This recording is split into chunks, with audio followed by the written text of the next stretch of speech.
Today's episode comes to you from the Blue Chew Studio. When you buy 2 months of Blue Chew Gold, you get the third for free with promo code 83 weeks. You'll also receive an additional 10% off plus free overnight shipping on your first order at bluechew.com.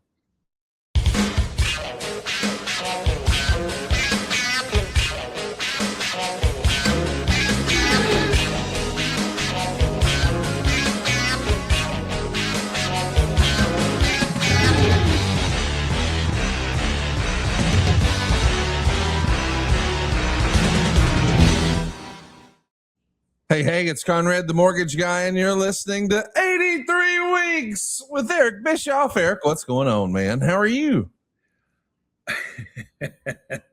I'm doing great. It's Saturday morning.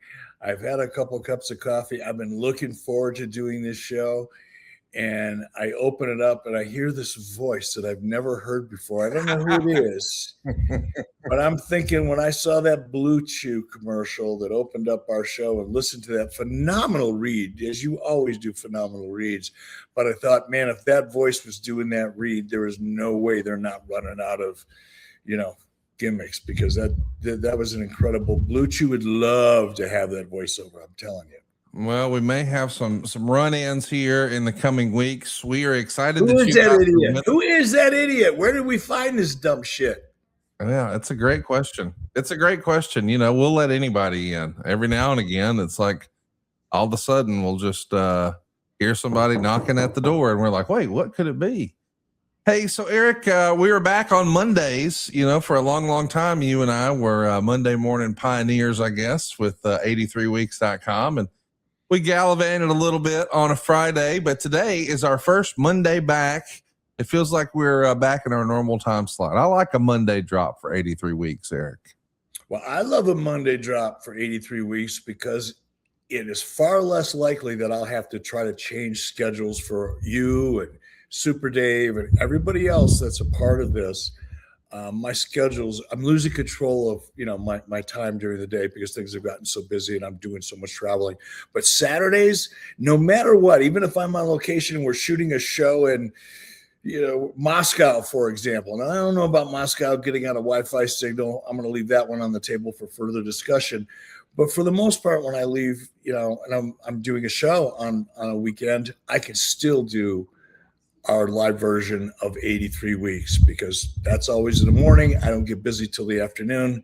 And it's a way for us to stay more consistent. I love the show. I love doing it with you guys. I don't know why. It's just part of what I want to keep doing. So thanks for being flexible. And thanks to the audience for welcoming us back on Mondays. I kind of feel like Mondays should be where we are anyway.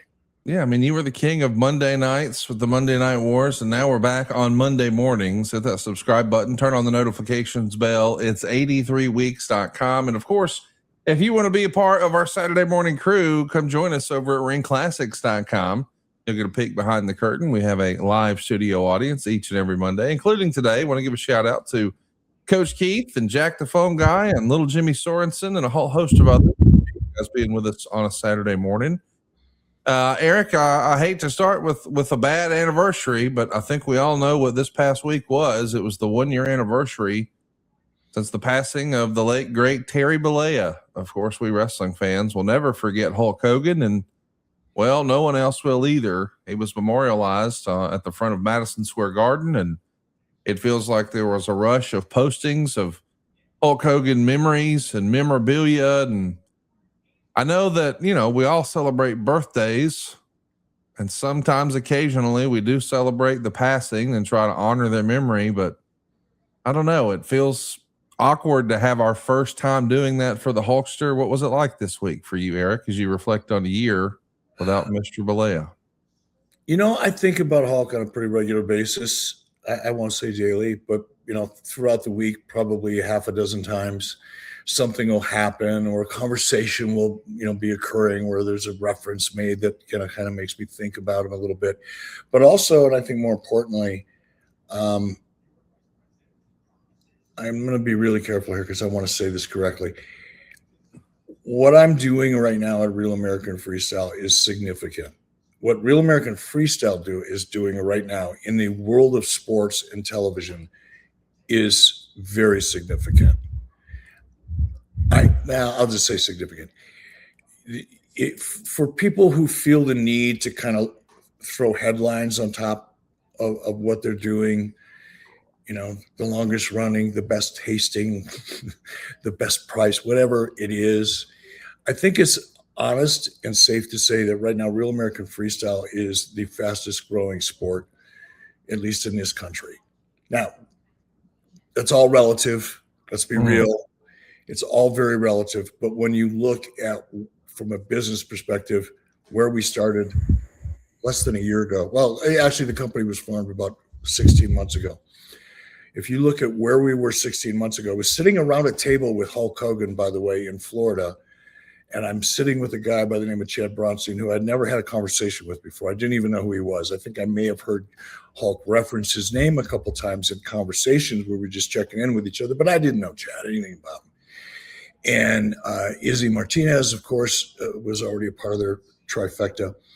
But Hulk, invited me down. I won't tell the whole story, but I met Chad. I heard the idea. I was pretty confident in my ability to contribute to what they were talking about doing, had my own ideas about what that vision could be, and have been doing it ever since. And we've made so much progress. And that's just my little contribution, which is significant. It's television. I get it.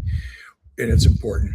But there are so many other really important pieces of this puzzle that have led us to the success that we're having, including and in some cases way above the significance of the television component that I'm involved in. So what I'm saying in a complex way or a confusing way, is that this is an amazing team. It is a unicorn of a situation. And I think about Hulk every time that occurs to me, and that occurs to me on a regular basis. This is one of the greatest gifts he could have ever left us.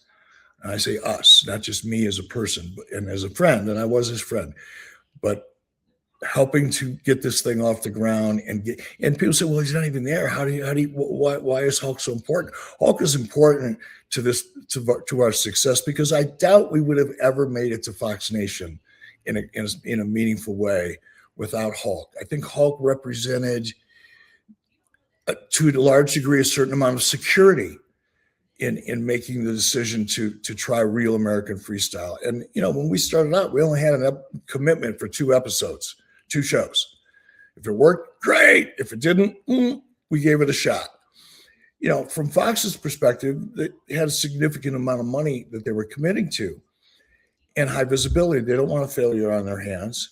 But I think one of the reasons, and I can't say this for sure because I've not had this conversation with Fox, but I'm guessing that knowing that Hulk would bring a certain amount of attention to the brand, how do I know they might be thinking that? Because that's exactly what I thought. That's what Vince McMahon knew, right? We knew that there's at least a shot we'll get enough attention that if we can produce a good product, they'll stick around. And Hulk provided that sense of security. He gave the network, in my opinion, I'm not speaking for them, gave them the security to take a chance on something that nobody else believed would work. Nobody thought taking amateur wrestling to the professional league status and being available on television, nobody thought that would work because it's been tried and nobody's been able to figure it out. But Chad had a vision. Chad Bronstein had a vision. I had a vision. Izzy had a vision. And not only had a vision, had the experience and the resources to cobble it all together and launch this freaking rocket ship called Real American Freestyle, which had never gotten off the ground if it wasn't for Hulk Hogan. And yes, Hulk, I think about that on an almost daily basis. And I think it's important that people know that. It really is incredible. Sometimes it feels like things are just fate, and sometimes we don't really know why certain things are happening when they're happening. And then you look back and you think, wow, now it kind of all makes sense. We can edit however much of this we want. But from my perspective, Eric, I feel like without even Googling it, I think most people would agree that Fox Nation their audience primarily is built around a conservative fan base and subscriber base. They would probably lean more conservatively.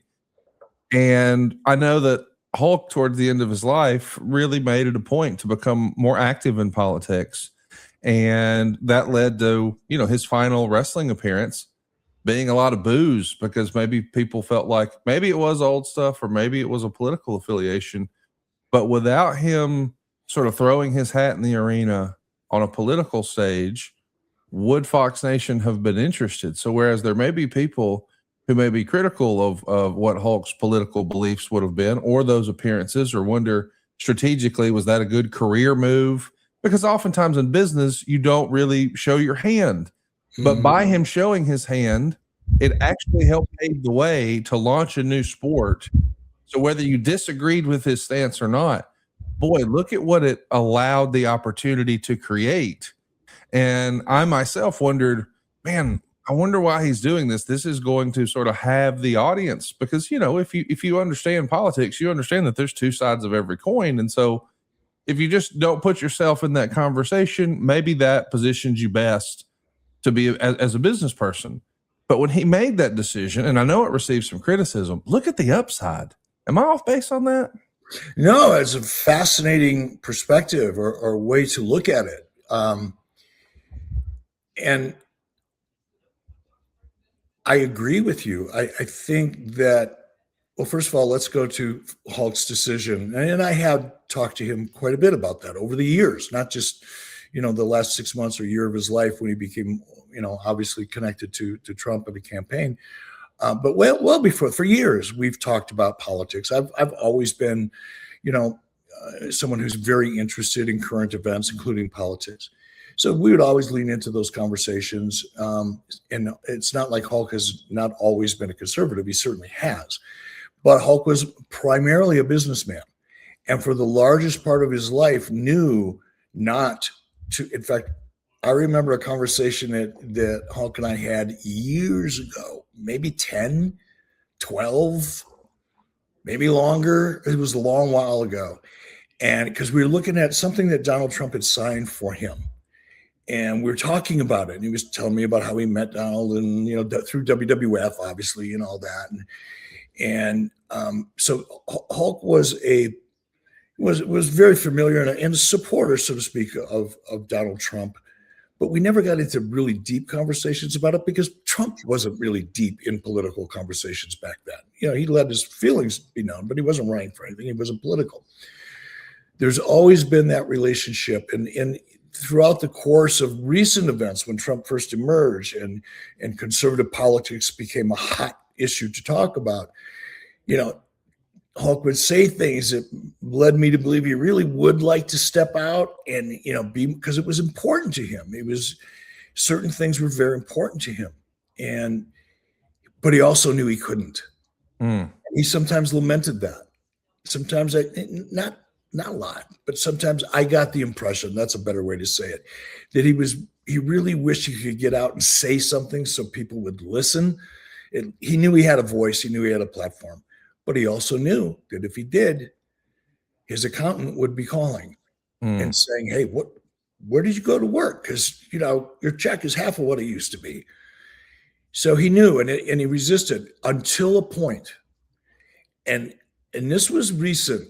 I don't know. I lost track of time, to be very honest with you. A year and a half, 2 years ago, somewhere in that area, before he got real sick. He just said, I'm done. Because of what he saw happening and his perception of what was happening, he just was like, I don't care. I've got enough money. I don't need any more money. My kids are fine. I'm good. I'm going to step out. And he started talking. And as soon as, Hulk started going public with the way he felt about things, Donald Trump called him back in.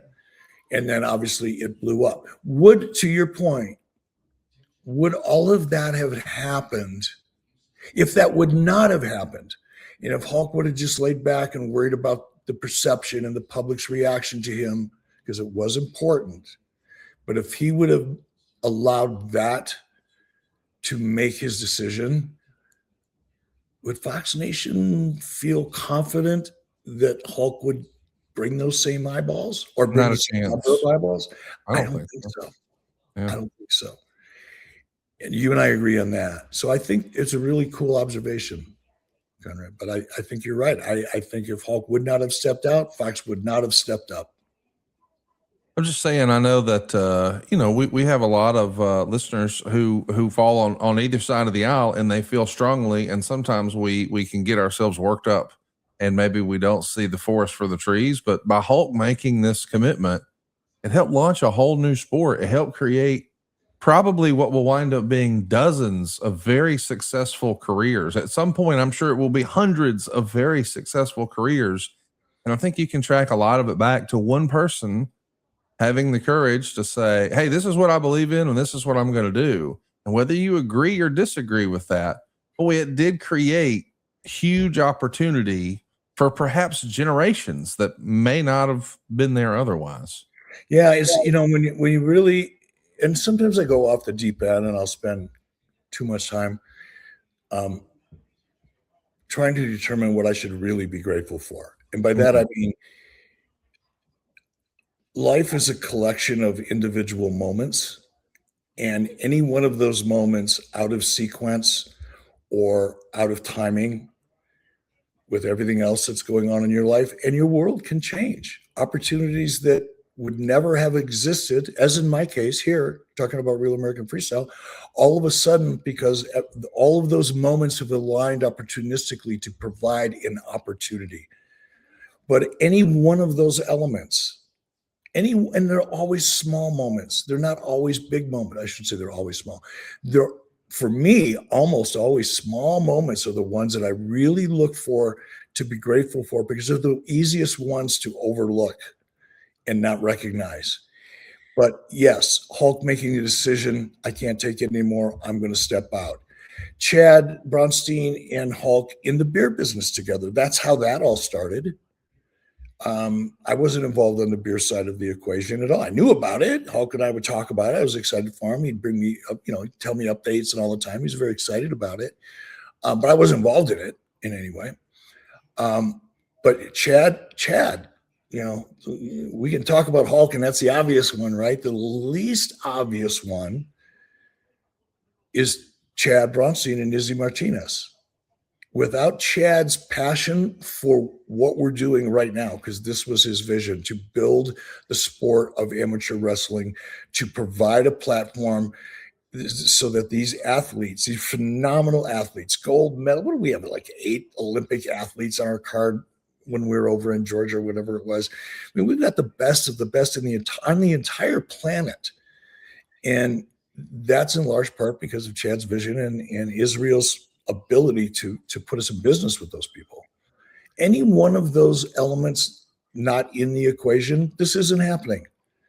But a lot of it does kind of focus on Hulk, making sure that we had the attention. It's such a cool thing that I like thinking about why I should be grateful. It's a fun exercise.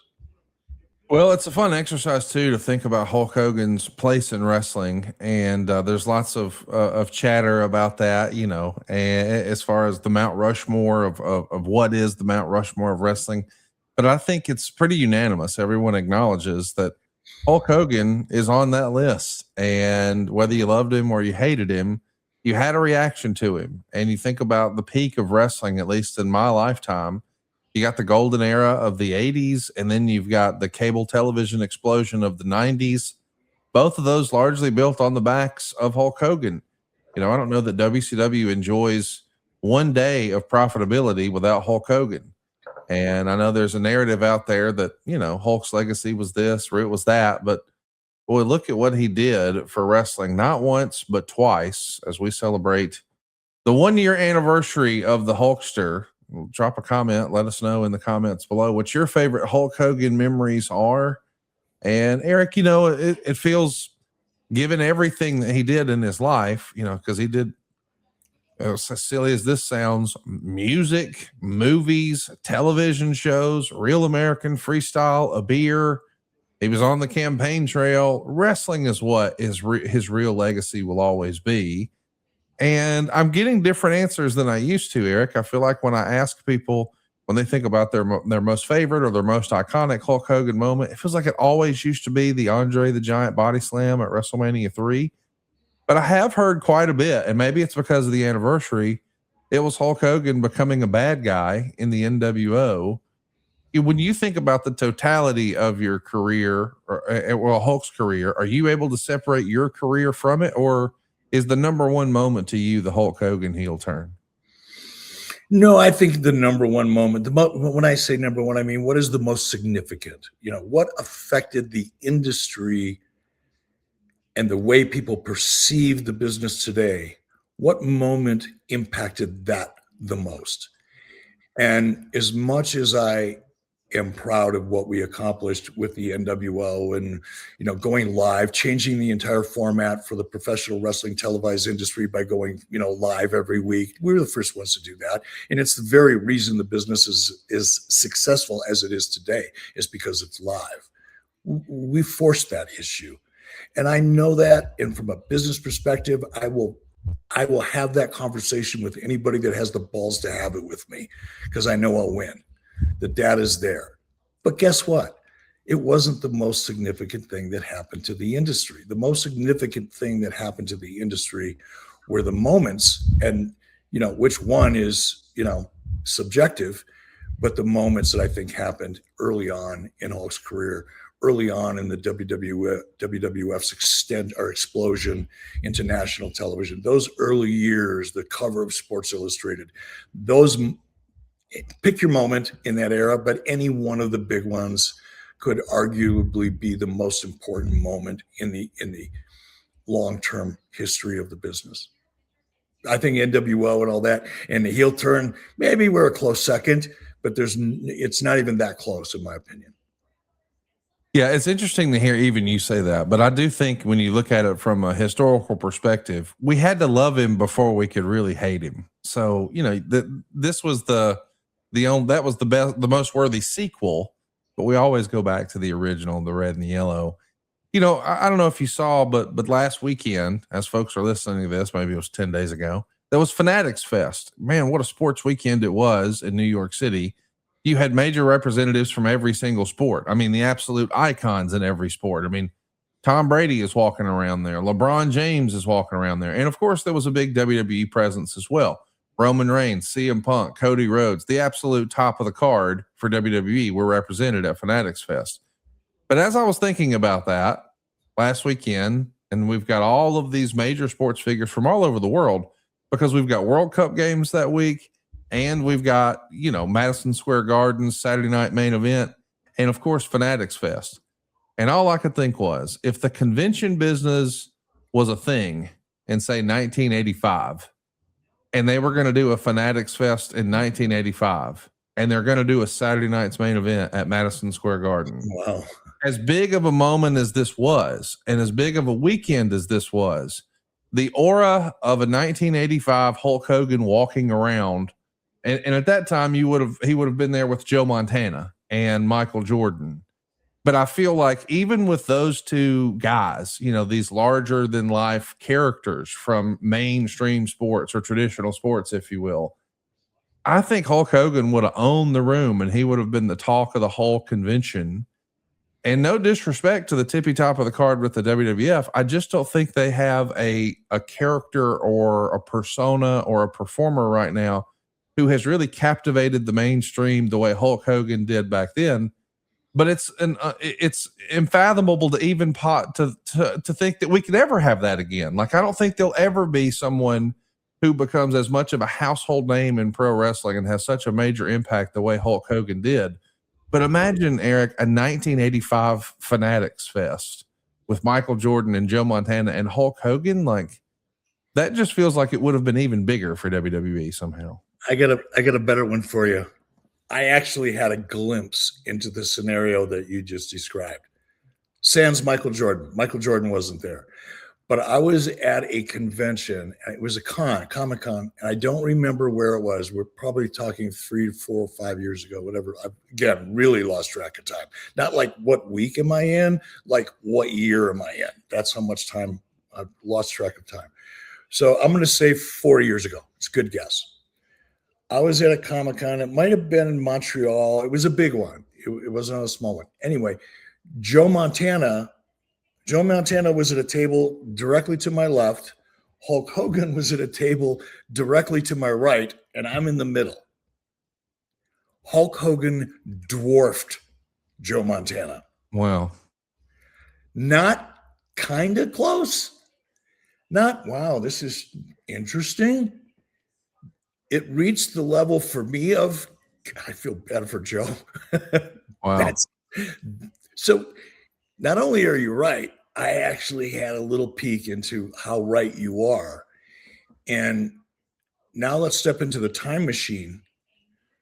Joe Montana, let's assume that he was at the peak of his NFL success and career and visibility, right? Everybody knew Joe Montana.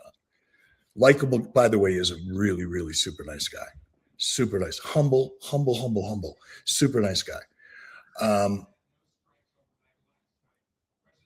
If Hulk Hogan would have walked into any room at that point in time, because keep in mind, wrestling was still larger than life characters. These people weren't really, they were so large on TV that nobody expected them to be real in real life. And Hulk stayed in character and he was huge. Nobody else was really doing that. Hulk was. But I think if that Hulk Hogan, particularly because of where, the pivot point that I talked about earlier, the early 80s and how significant that was culturally, which is why we don't see anybody that we can plug into that spot right now, because none of them have hit the cultural nerve. They've hit the visibility nerve and the entertainment nerve, right? People go, yeah, Roman Reigns or whoever. I'm not picking out any one name. Pick whoever you want at the time. And go, yeah, but, look at the crowds, this person. And that's true because they've hit that entertainment pinnacle, but they haven't transcended into cultural yet. Hulk was cultural. NWO was cultural. Early 80s WWE had a cultural impact. Joe Montana didn't. Joe Montana had a sports impact. Yes. And you could argue that television became more profitable and the league became more. There's a lot of things you can say that Joe Montana brought to the table that aren't as obvious as what a great player he was, right? But he didn't affect the culture. Not like Hulk Hogan did. Not like the NWO did. Now, here's what I want to follow up on, because you said something else that's really important. I think there are tentpole moments in the evolution of the industry. And, the industry is evolving as we speak. Catalyst was really the streaming distribution model and how that's affected everything and everybody. So we're at a state of kind of transition and flux right now. But much like we were back when, we'll call it 1977, when cable first started becoming a thing. And then all of a sudden, cable's the big thing. Oh my God, terrestrial television is going to die because cable's taking over. 154 channels, Bruce Springsteen wrote a freaking song, 154 channels and nothing on, whatever the number is. It was a cultural thing at the moment. So who was ever at the top of the cultural divide got a lot of that attention. Those moments will never come back because the situation that created them will never be the same again. NWO.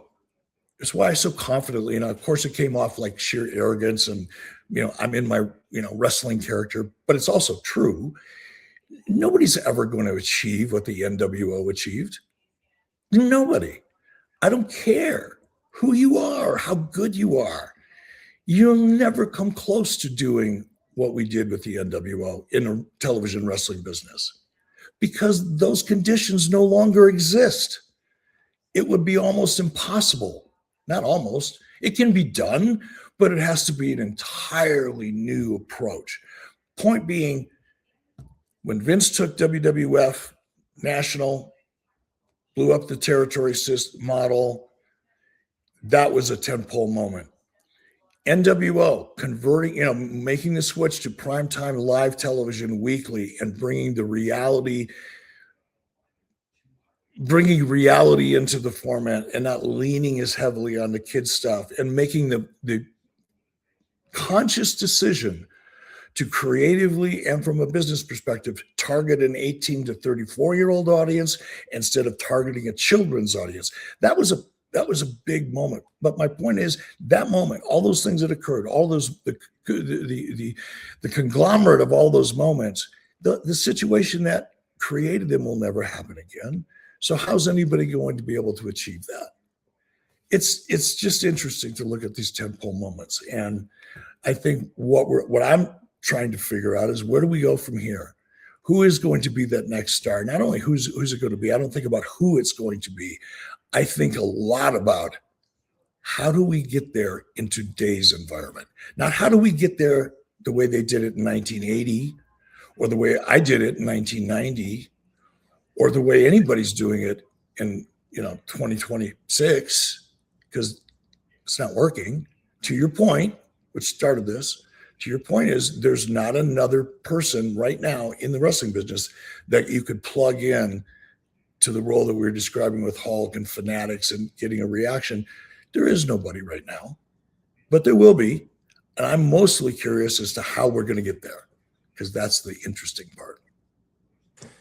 It is interesting. It's also interesting to think about what a legacy Hulk Hogan leaves behind. I don't think that it can ever be matched, but it was right guy, right time, right place, right character. Timing was everything. And it is for our sponsor today too. Speaking of tent poles, Blue Chew is our sponsor today. And you know what? Wait a minute. I think somebody may be here. Is this our new Blue Chew? Are you our new Blue Chew spokesperson? Hey, Eric, do you remember that scene in Wolf of Wall Street where Leonardo DiCaprio says, "I'm not fucking leaving"? Well, that's your boner on Blue Chew, big dog. Blue Chew Gold stays active in your system for up to 36 hours. That's a long weekend, big dog. That's round 1, 2, 3. Make sure you stretch, big fella. Get a good playlist. Maybe apologize to your neighbors for all the noise. I don't know. But what I do know is that Blue Chew is trusted by over 5 million men.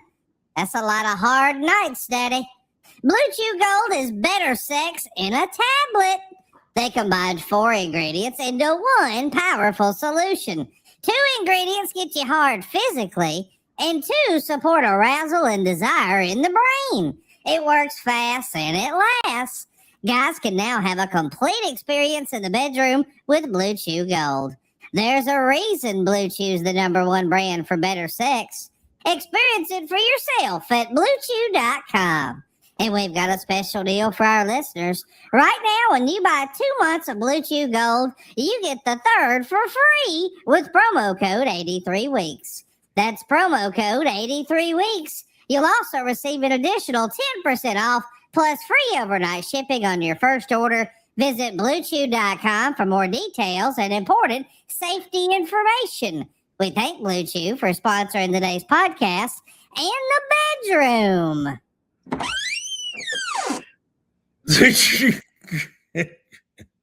Well, great about a little Blue Chew, I guess that's all I can say. Yeah, shout out to Blue Chew for sponsoring Eric's Wiener. Hey, so we got to talk about some other big news this week, and we were talking about Joe Montana and pop culture and Fanatics Fest. Coming out of Fanatics Fest, we saw, believe it or not, some involvement from Tom Brady. We saw Tom Brady on a panel, and he was asked, or I guess it came up, about TKO and Fanatics Fest, and he had a little dust up with Logan Paul a few weeks ago, or a few months ago now at this point. And Tom Brady basically made it clear, hey, I'm interested in doing a WWE story. I've told Nick Khan to figure something out. And then the next thing we know, he's slapping Logan Paul on stage. And then they're both seen at the soccer game, flipping each other off. And then there was a report by TMZ that was like, hey, Tom Brady is trying to work something out with WWE. And I thought, yeah, no shit. What breaking news? We all saw. We know. And I thought this was kind of duh. And then something was pointed out to me, and I thought, wow, I'm dumb. Friend of the show, Front Row Brian, actually tagged me and said, maybe Brady is buying into TKO and joining the board of directors. He owns stakes in the Raiders and the Birmingham City FC. He could join Bob Kraft's son, Jonathan, on the board, which currently has 12 members. Tom is also UFC matchmaker Sean Shelby's first cousin. I'll admit, I had no idea that there was so much connective tissue between TKO and Tom Brady. But given the influence and mainstream and advertising and agencies and things like that, that The Rock has as a member of the board, and we know the business acumen of like a Bob Kraft, but now maybe you get the celebrity angle from another sport with Tom Brady. This could be a big deal for TKO. What do you think about Front Row Brian's speculation here that maybe it's not just on camera, but maybe Brady's going to become a board member? Isn't life fascinating? This is such a cool thing. God, and this dovetails right into what I said earlier. It's not who's going to reach that next cultural level as much as it is how are we going to get there. I think we got a glimpse into what may be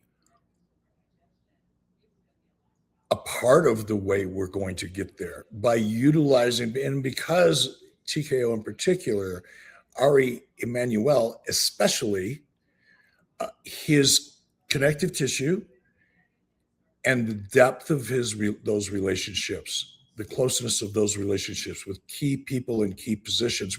And what does that really mean? It's not like people are going into business and doing dumb shit with Ari because they're buddies.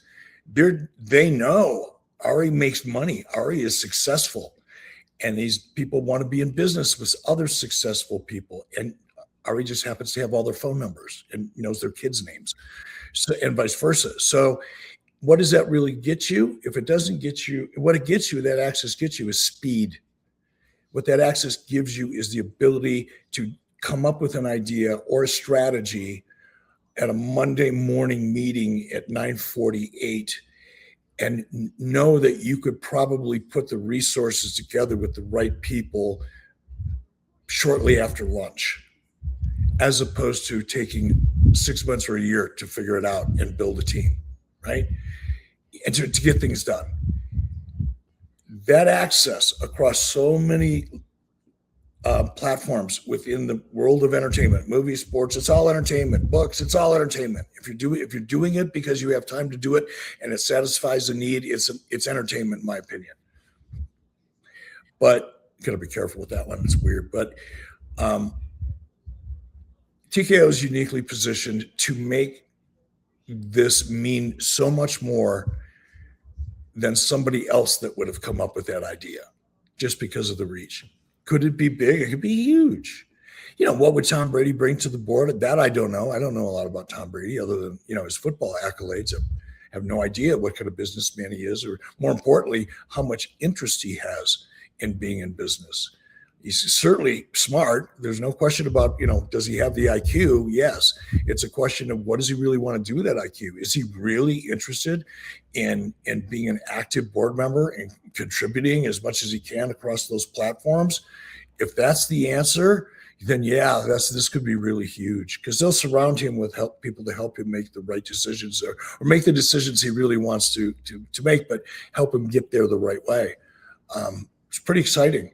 Makes sense though too. And I don't know what a deal would like this would look like, but wouldn't it be interesting if there was some kind of a negotiation that said, well, okay, Tom, we know that you bring value because, I am an agent and I do know that world. So maybe your participation is part of your, entry fee, so to speak, to be on the board, which makes it even smarter. So fun time. If you go back and you take a look at when The Rock became a board member, that's also when the final boss popped up, and it looked like we were going to be on the trajectory for Rock versus Roman at WrestleMania. They called the pivot. It worked out. Cody finished the story. Everybody's happy. But that timing was part and parcel together. Hey, we're announcing Netflix and The Rock's involvement, and The Rock is back. So it does feel like that may be what we're heading to with Brady. And I know a lot of people assume, well, we just saw Brady do something at Fanatics Fest with Logan. It means they're going to work something out at SummerSlam. I don't think that's possible. I think Logan is still too fresh off of surgery. But I guess the next question is, does it make sense if you're going to have some sort of in-ring presence for Tom Brady? And I ask you because I still think you're the resident expert on the use of celebrity athletes in wrestling. I know that Vince McMahon and others have used them before. And I guess if you go back to even the early Crockett days, I mean, you had Joe Louis as a special guest referee, but as far as like competing while they're still competing, the Rodman Malone thing, I think that was kind of your lane. So I wanted to know, from your perspective, when's the right time to drop that? I know that a lot of people immediately say, oh, well, it's got to be WrestleMania. But we know WrestleMania is going to achieve a certain level of success simply because the name WrestleMania exists. Like there will be a lot of casuals who will check it out. So I guess my question is, do you drop it somewhere else? Like I think you helped build and elevate Bash at the Beach with the presence of Dennis Rodman, but we would also later see Dennis Rodman on like a Road Wild against Randy Savage. What is the best business case for where you use Tom Brady? Do you do it on a WrestleMania or on I don't mean this the way it sounds, a second tier show, not WrestleMania? Fascinating question, because there's no wrong answer, right? The question becomes, what's optimal?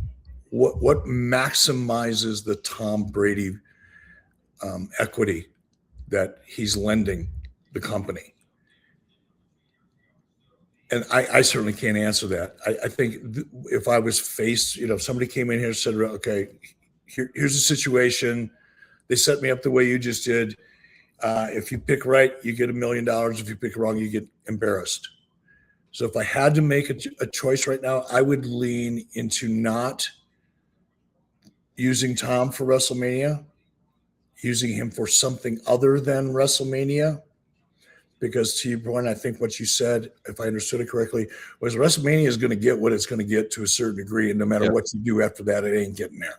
Yes. You've either got 75 or 80% of your market committed, a couple months before WrestleMania, or you don't.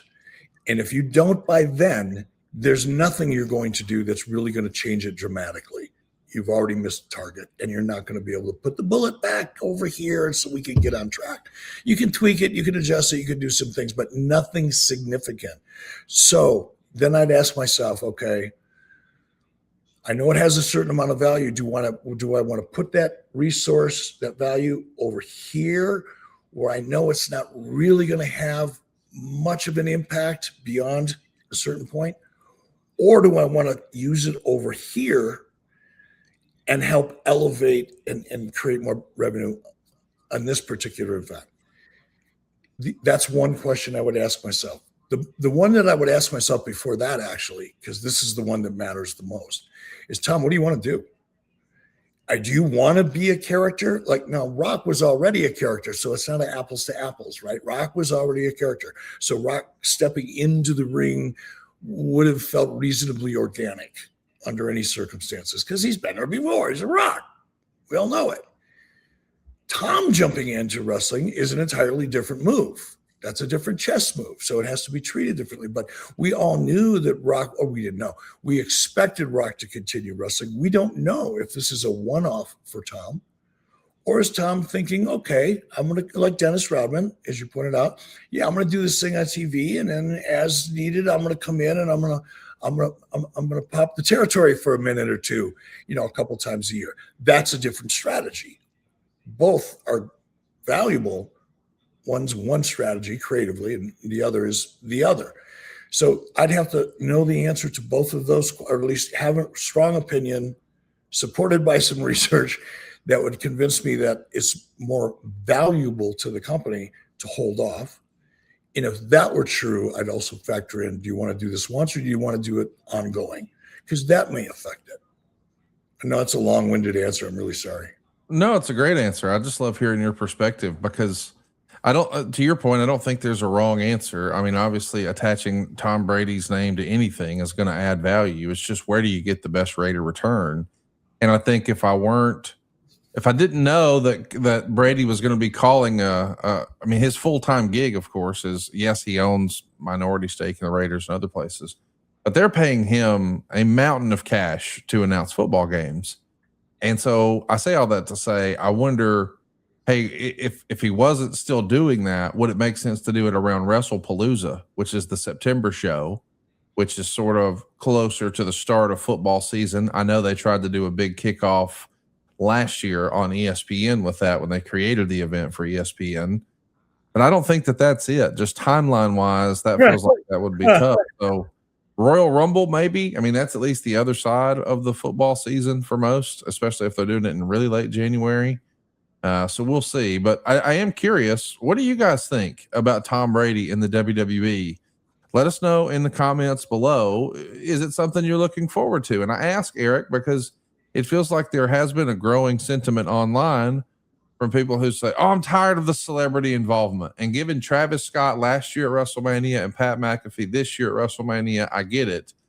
But I also feel like, hey, if he's working with Logan Paul, it's kind of all, I don't know, that feels like the right place for that. That doesn't necessarily feel like the WrestleMania main event, like a Travis Scott or a Pat McAfee. But Logan Paul and Tom Brady, I just give a pass. I view it totally different than. Look, if there are those out there who are looking at this, I can't stand wrestlers, celebrities, we see too much of it. That is such a dirt sheet mentality. You know, first of all, before I don't want to go off on dirt sheet freaks. There's too many of them. I want to go back to your suggestion of, you kind of dismissed WrestlePalooza in September. Now, the complication here is that I would imagine Tom has a pretty busy schedule in September. Yes. So that's like a major thing because he does. So that's just like, okay, it's September 1st. I got to go to work, honey. See you later. He's prepping probably now.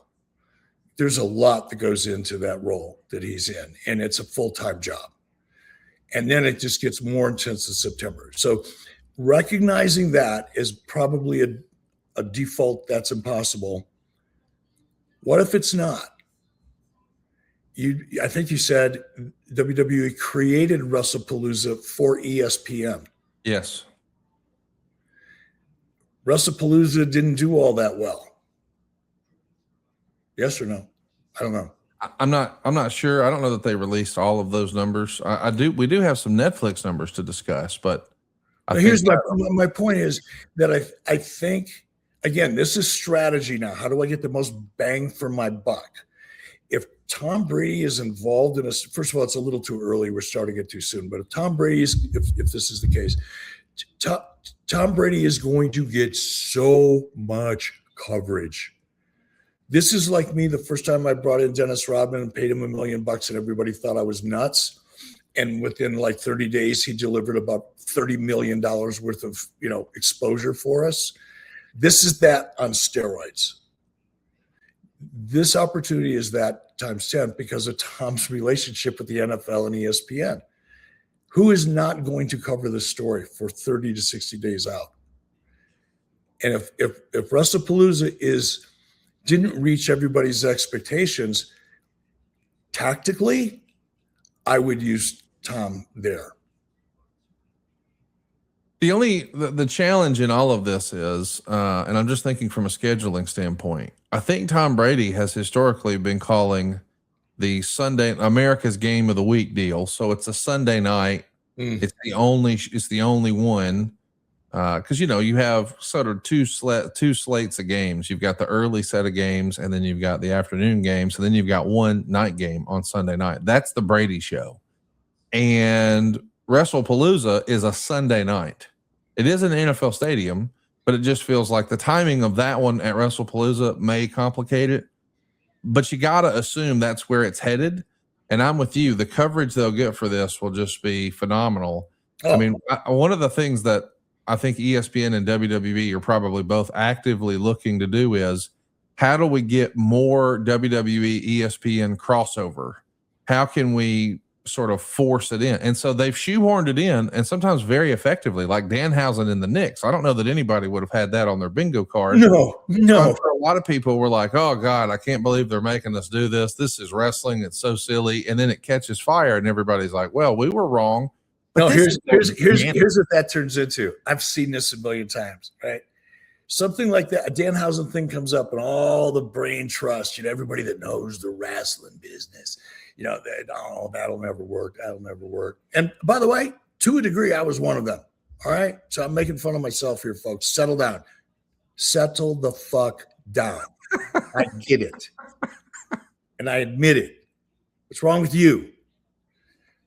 Anyway, I would have never imagined this. And if I was one of those people in the room whose career was dependent upon making right decisions, which is another thing, most dirt sheet idiots are never in that position.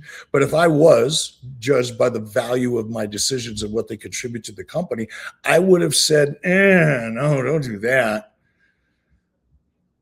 And I would have been wrong. And it's so much fun to be wrong but it's a perfect example. The media, I mean, it's a phenomenal story. It's a movie. The Danhausen Effect.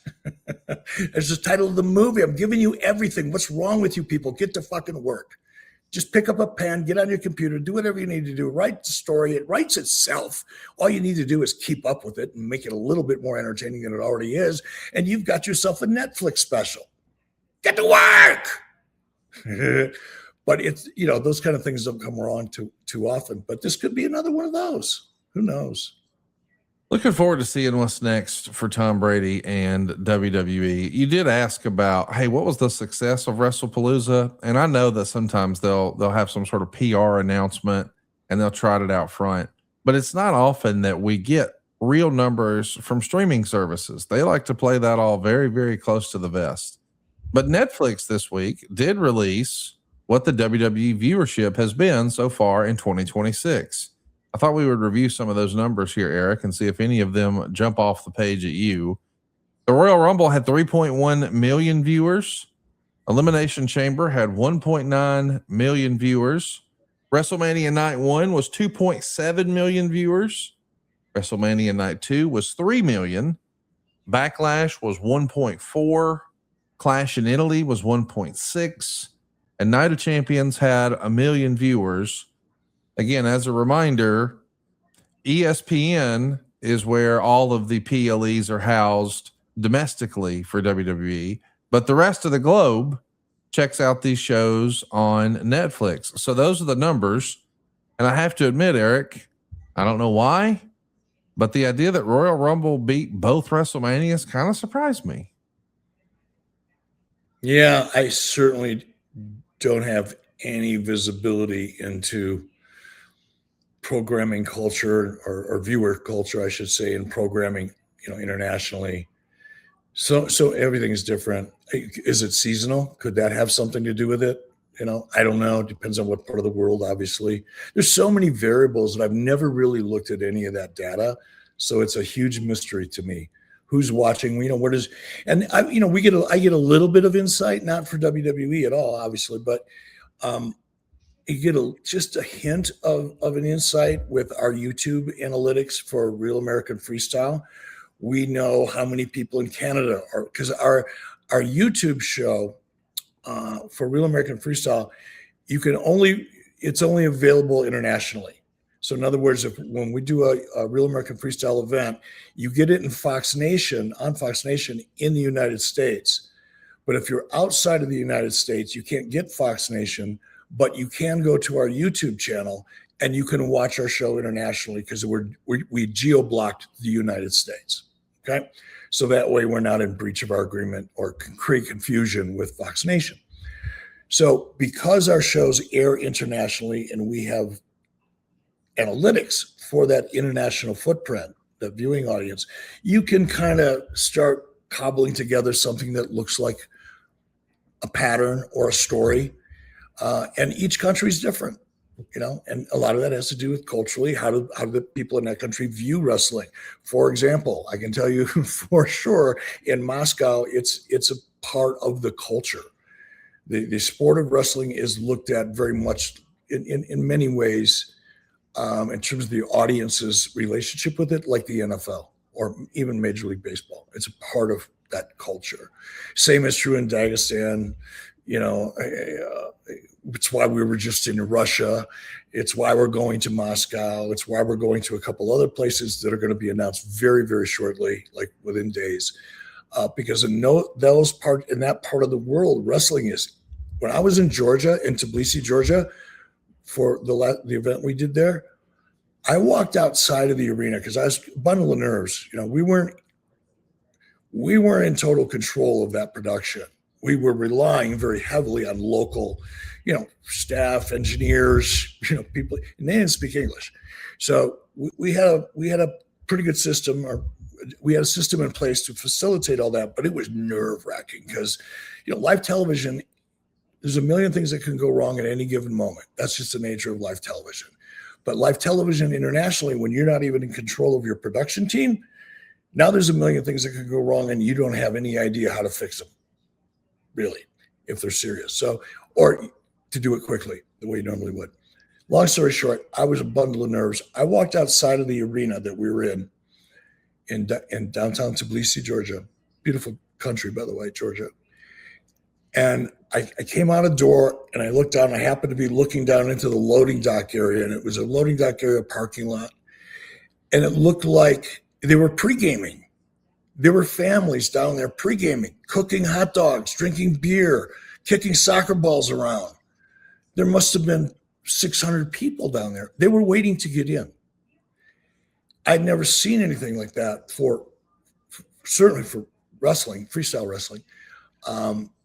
But even compared to professional wrestling, sports entertainment, I'd never seen the kind of energy or experienced the kind. And I think because it was a family thing, you know, and it's like the Georgians look at freestyle wrestling, again, as part of their culture. They look at these guys as wrestlers like huge soccer stars, the kind of reaction they get. I had never experienced that kind of energy and connection. That's what was different. It wasn't just the magnitude and the size of it. It was just a different frequency of energy, and it brought tears to my eyes. I mean, I called Chad. I said, dude, I'm not to sound like a bitch, but I'm standing out here by the loading dock, you know, eating a Georgian hot dog, and I had tears in my eyes. This is amazing. And it was. So yeah, you know, I'm sorry, I went off on international. The point I was trying to make is culturally, every country's different. So you need to know how, you know, wrestling fits into that culture, whether it's readily accepted or not, to really analyze what any of it means. But it's fascinating. There's no doubt about that. It's super fascinating. And the numbers and how they leap off the page to me is that, hey, obviously WrestleMania is a big brand, but so is Royal Rumble. Maybe we have been underestimating Royal Rumble and SummerSlam and what their impact is. Of course, there's a lot of chatter about SummerSlam right now, Eric. We are knee deep in SummerSlam territory. A lot of the card has continued to sort of reveal itself. And the big story or the big discussion is where ticket sales are. And I know that a lot of times, you know, we wind up spending, I think, too much time talking about what ratings are or what ticket sales are. Great to know that they're business indicators and things like that, but it just feels like it's not, these are not they're all business metrics and they're all a part of it. And they're all a line item. But the idea that, well, SummerSlam isn't a complete sellout doesn't mean that it's also not hugely successful. I mean, I think right now we've got around 30,000 tickets on each night. And it's like, hey, let's take a time out for a minute. 30,000 tickets, and we're still, you know, at least a week out.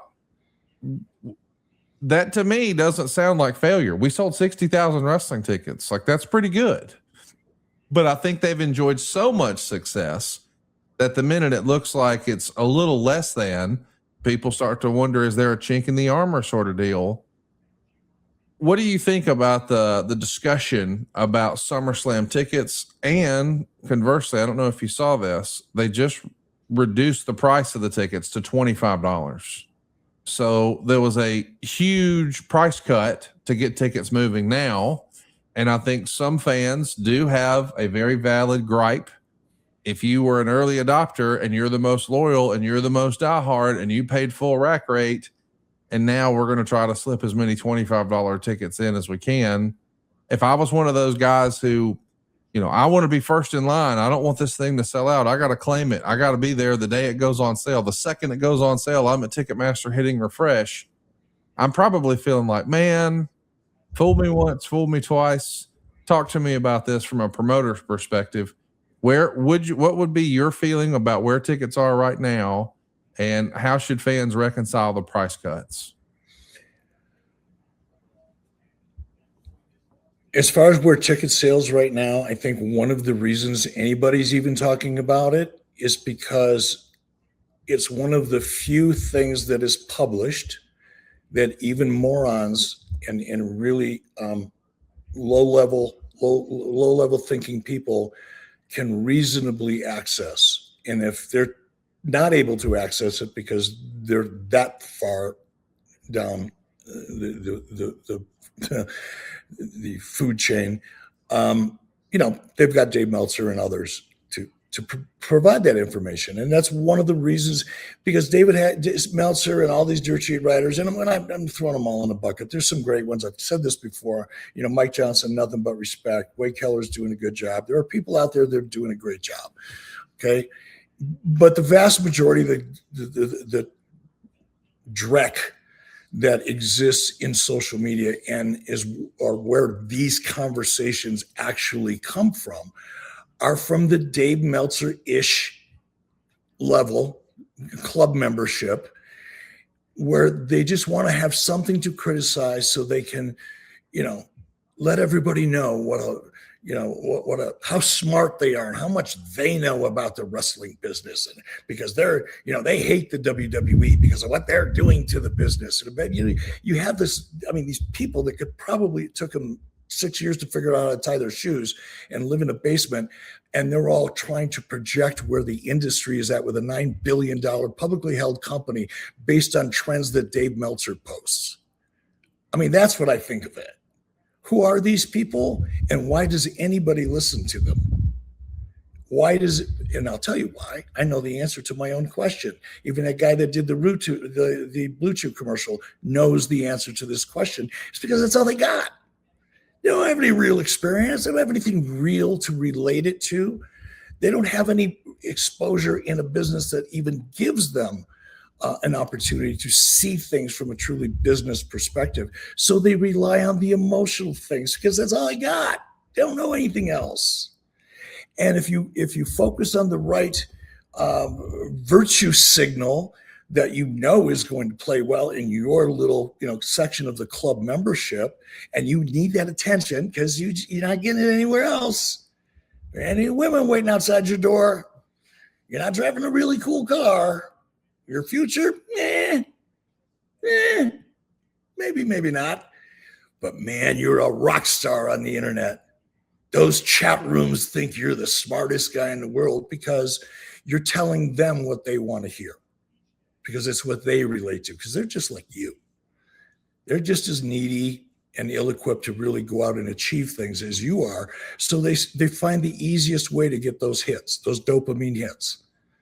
Let's just virtue signal in our little club and see what happens. People will talk to me. People will give me a thumbs up.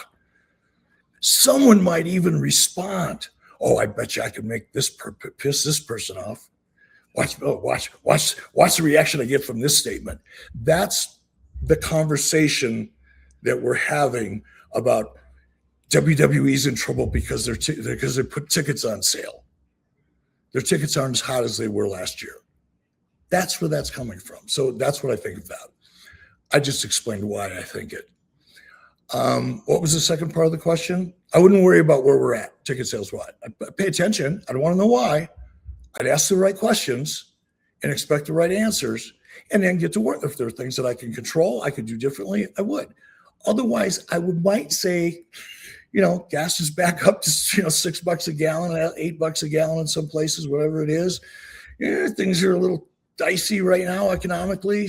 I would look at that as a reason too, as opposed to Triple H is a shitty booker. It's so stupid that all you can do is laugh.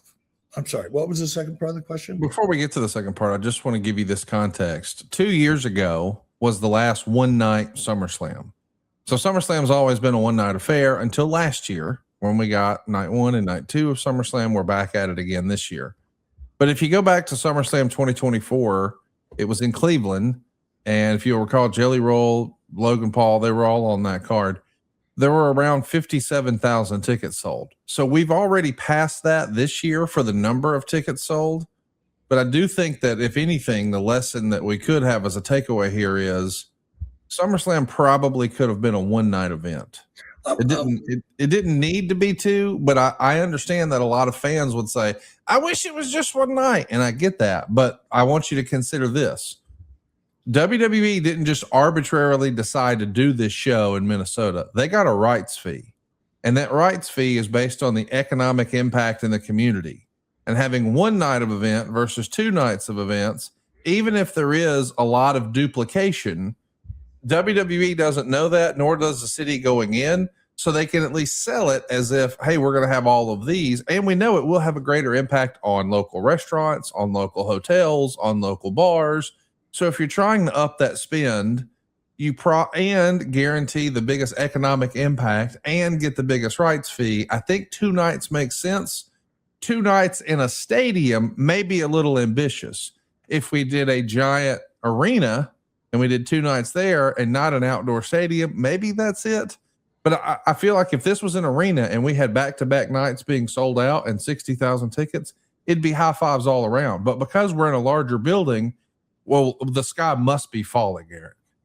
I mean, that's nothing could illustrate the lack of knowledge and information, which is the definition of ignorance. Nothing could highlight the ignorance of that thinking more than what you just laid out. I mean, it's insane. People need to quit thinking they understand things they don't. Know what you don't know. I'm going to get the shirt because it applies in a lot of ways. You know, I pride myself on at least attempting to know what I don't know. I don't try to pretend I know shit I don't. Sometimes sound like I do, but I really try to think through, positions and decisions and choices better than I have in the past sometimes. But you just don't know. It's funny. Let's talk about the price of the tickets. We know that they dropped the prices over and over and over for WrestleMania, and they wound up with some pretty decent numbers. They've dropped the price here to $25. I wanted to talk just a little bit about, the effect on the consumer that way. Scott D'Amore recently pointed out that he thinks WWE and their new pricing strategy may be accidentally doing long-term damage. And I know on the surface, maybe that sounds a little silly, like, well, I don't know about that. But I recently had a conversation with a boxing promoter of all people, Eric, and the conversation inevitably turned to pro wrestling. And he said, hey, when I was first getting started, my mentor suggested that I should promote some sports entertainment as well. And he as a boxing guy probably had the same reaction you would imagine. Oh, that's that phony stuff. I don't do that. I want to do real sport, whatever it may be. But it was negative and he didn't do it. And this came up because when he found out I did wrestling podcasts, he goes, I realize now it was one of, if not my biggest mistake by not involving it in my portfolio of products. And I thought, how do you mean? Can you explain how that is? And he said something that I thought was fascinating. Boxing fans are wrestling fans who grew up. So if they become, as little kids, as little boys, they become wrestling fans and they go to the matches with their dad. Then they grow up and they become boxing fans and then MMA fans, or maybe MMA fans and then boxing fans. But it's a part of this ecosystem that sort of, you start attending these live events. The people who are most likely to watch a wrestling show and attend a wrestling show are also probably going to be more likely to buy a boxing ticket and watch a boxing show. I thought that was fascinating. But if the barrier to entry to taking your family to the shows is more expensive, yes, you might be able to sell a more expensive ticket to a more affluent adult buyer right now to maximize your gate right now. But long term, like I can tell you without question, I bet almost 99% of the people listening to this podcast, Eric, started watching wrestling as kids and they fell in love with it as kids. And that very concept is why I was so excited when you told me that Real American Freestyle was going to have like a youth initiative with Next Gen.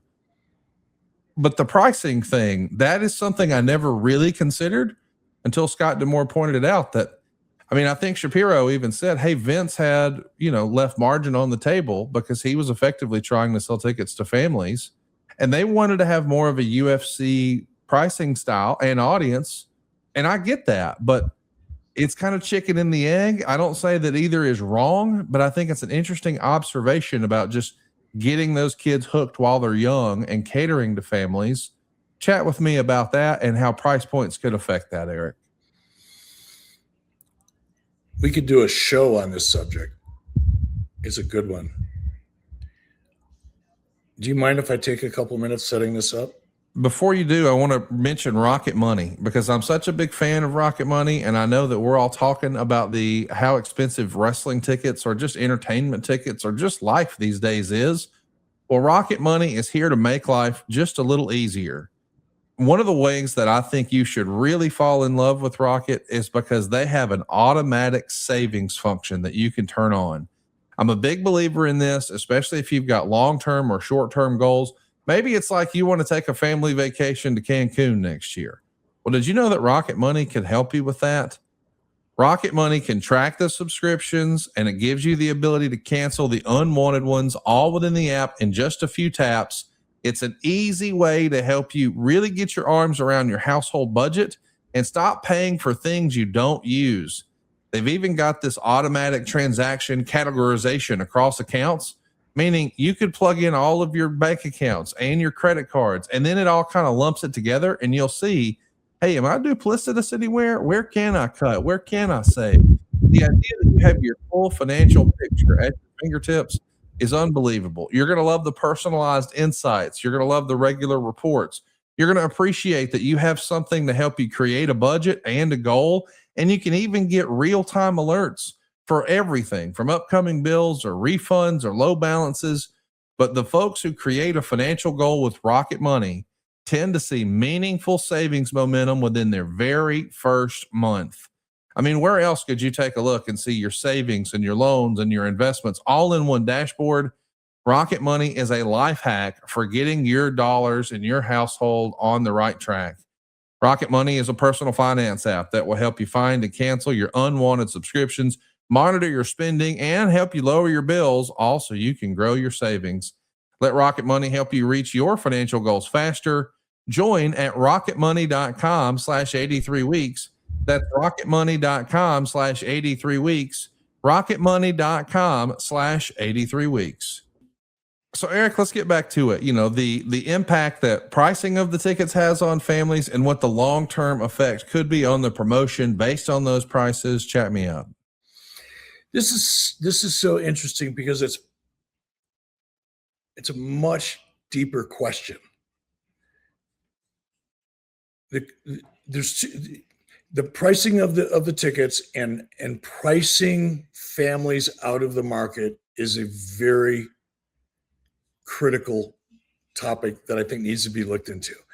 And the reason it needs to be looked into, and before one looks into it, you have to at least have an understanding of what I'm about to say. And you may not agree with it, but you would want to take a look at this.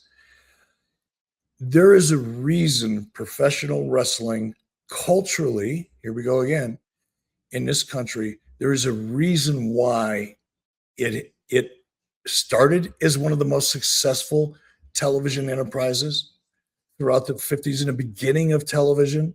The Dumont Network, I think, was either the first or one of the first networks to carry professional wrestling somewhere right around the time I was born, mid to late 50s. I was born in 55. I think they launched in 56. Wrestling in every major market in the United States and small ones, when it was all independents and independent wrestling promoters produced their show in a sound stage like Vern Gagne did, like Jerry Jarrett did, like everybody else did. They shot their show on shitty equipment. They didn't care about production values. They just wanted to get their matches and their commentary out there because that was their opportunity to generate ticket sales. We all know how that business worked, right? Well, the reason it worked so well is because that content, that wrestling show that always draw an audience, always has, right, cost them nothing. They got that show for free. They not only got that show for free. Why do I know these things, Conrad? And that little goof that read the Blue Chew ad a little while ago. Why do I know these things? Because I did that job. That was my job in the AWA when I first started in the wrestling industry. My job was to take Vern's show that he produced for as little money as he possibly could. Why? Because he didn't get paid for it. And I took this show and I would try to convince television stations in a local market to carry the show for free, no license fee. In some cases, Vern paid them. I was never part of those transactions, but they were before I got there when Vern was desperate and actually had money. But in WWE bought their show onto the air in a lot of their major markets, right? That was the television syndication business. Now cable comes along, that business doesn't mean as much. I'm sorry, what led us into this question? $25 tickets. The $25 tickets. Okay. I'm sorry. Let me get back on track. So here's the concern. WWE made the decision a year or 2, 3 years ago, whatever it was, cut back on their house shows, right? Mm-hmm. Tony Khan doesn't even do house shows. Nope. The only house shows that are out there are indie house shows for the most part. Correct? Yeah. Okay. So wrestling isn't coming to these markets the way they did back in the 50s and the 60s and the 70s, the Jerry Jarrett's and the Vern Gagne's. They would draw those people to the arena. That's the only way they survived. And a lot of them survived really, really well by getting the public, the local people, to come in and see these stars that they've watched on TV. That phenomenon, that connection of taking scripted characters that you've built an audience for on television, and then bringing those scripted characters to a local arena so a kid and his family, because they all enjoyed it, can actually be within 30 or 40 feet watching someone that they watch on TV, because that was still a big deal. Television was a huge deal in the 50s and the 60s. It was like TikTok for kids, but only for adults back in the 50s and the 60s. It had a significant cultural impact, and professional wrestlers were you didn't see the Chuck Connors and the Riflemen, one of my favorite shows with Johnny Crawford back in the 50s and the 60s. You didn't see him coming to, Ames, Iowa to be the Rifleman that you see on TV. Wrestlers did. So you created this weird connection that still exists to this day. This this very unique connection between the character and the relationship you've created in your mind, and now you're physically there with them.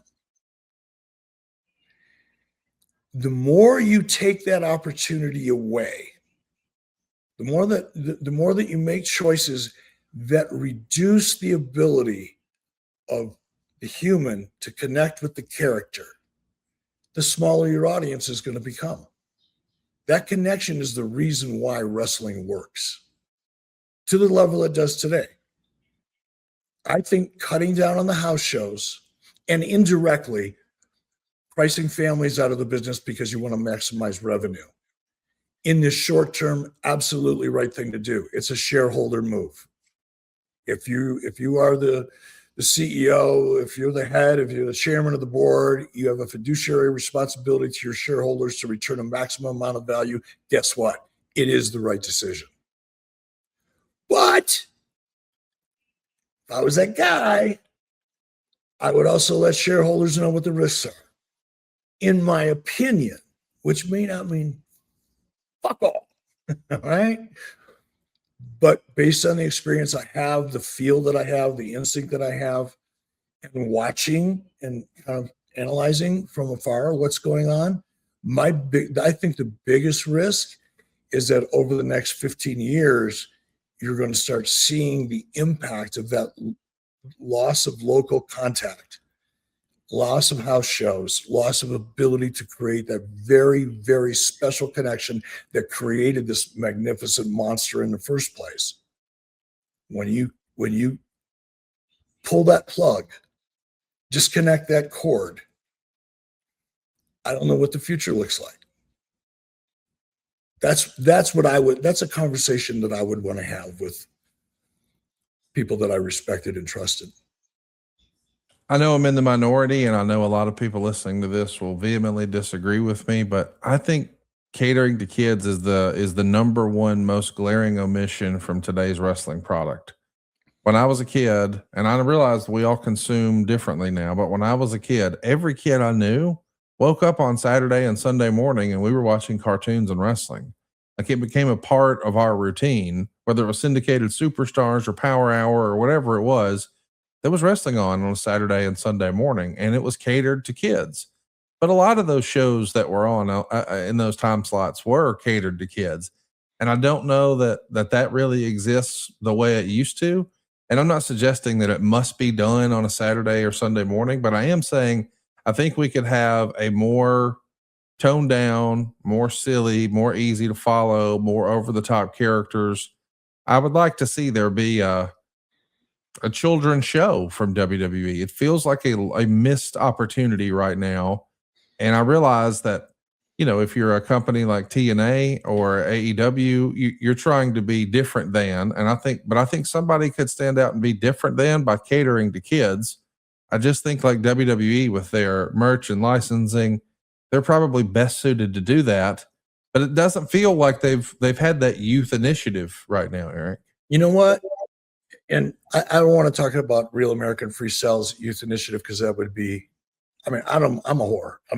I'll sell my shit all day long. I don't care. I'm proud of it, actually. I'm very proud of it. But this is about wrestling.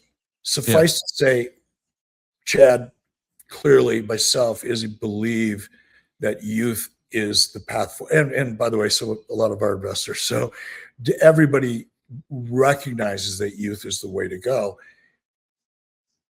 And I'm sure WWE does too.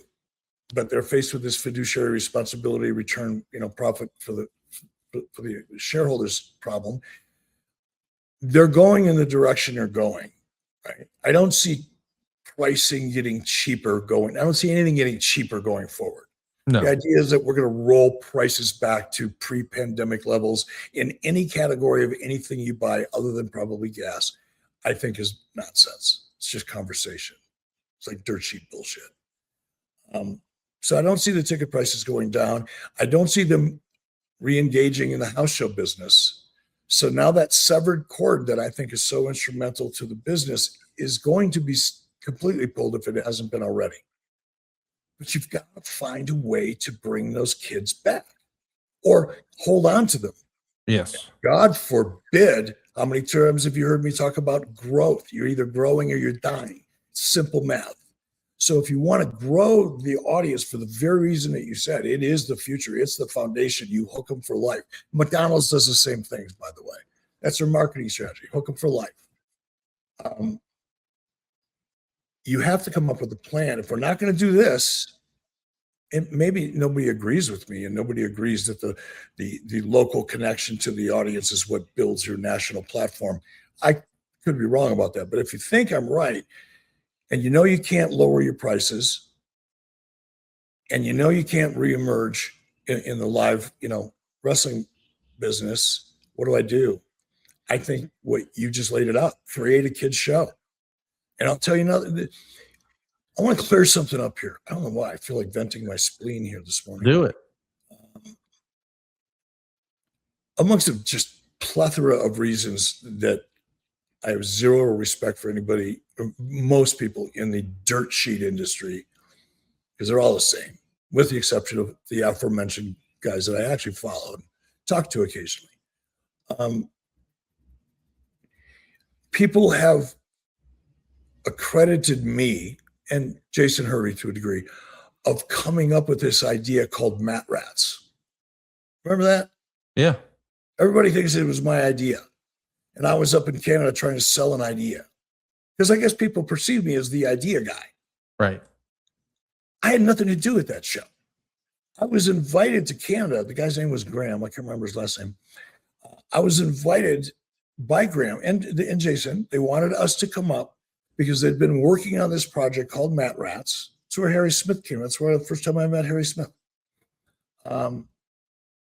To come up and see this idea they had. And Graham was a local television producer, so he had some, production capabilities and resources and things. So they shot this little pilot in a small sound stage. And it was a pilot. It wasn't designed to, make it to TV or anything. It was basically a showcase in a pilot that Graham was going to use to help sell the show. And they wanted us there for obvious reasons, because they were able to put us on camera, go, ooh, look who's interested in us. But I was fine with that because I was interested. I talked to Graham a little bit before we agreed to come up, and he gave me basically his pitch for the show, which is simple, really. I'll just describe it here. It's MTV meets wrestling at that time, right? So it was all, and Jason and I had worked on a similar project for WCW. It's where like Billy Kidman and a lot of the early, the younger cruiserweights that we picked up out of the indie scene. Chris Canyon helped, and Diamond Dallas Page to a degree, help kind of recruit some of these guys, because we had a very similar idea, which is why I was interested in what Graham was trying to pitch me and Jason.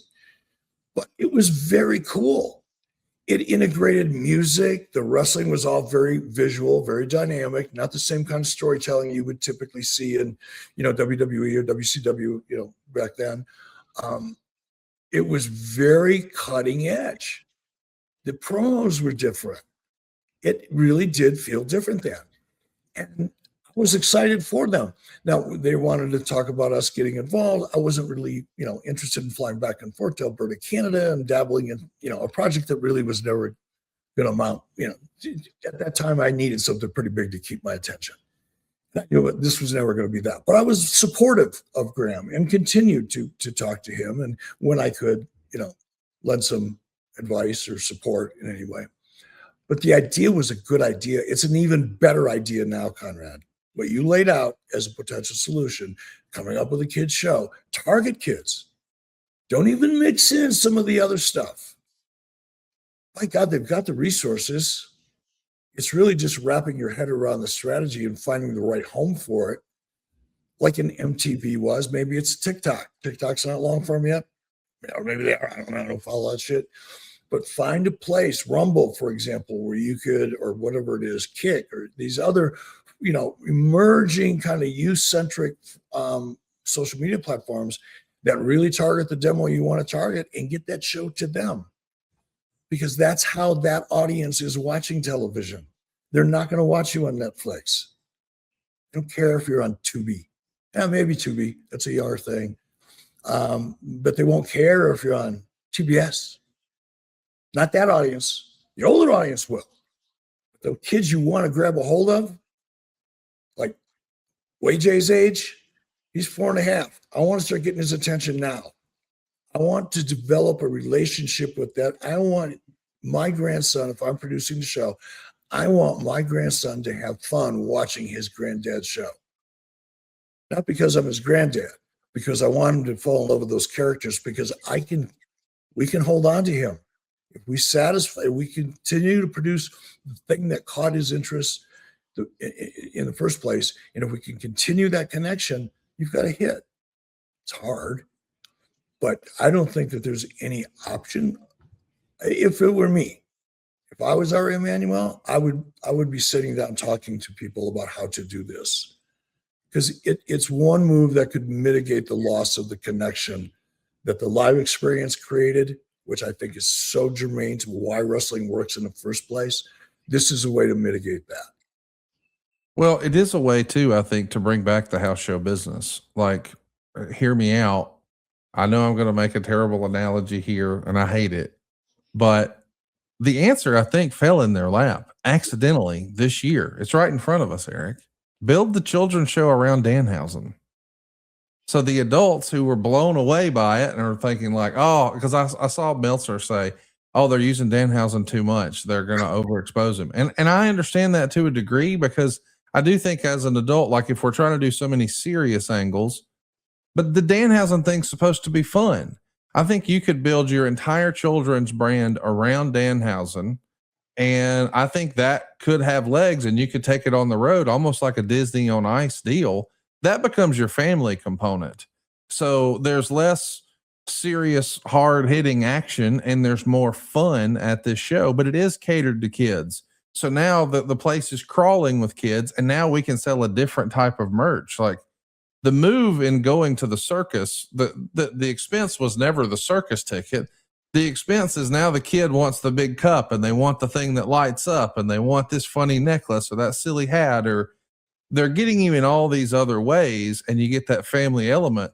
But that sort of makes the family familiar with wrestling. And here's the other thing it does that we have not talked about at all. It makes moms comfortable.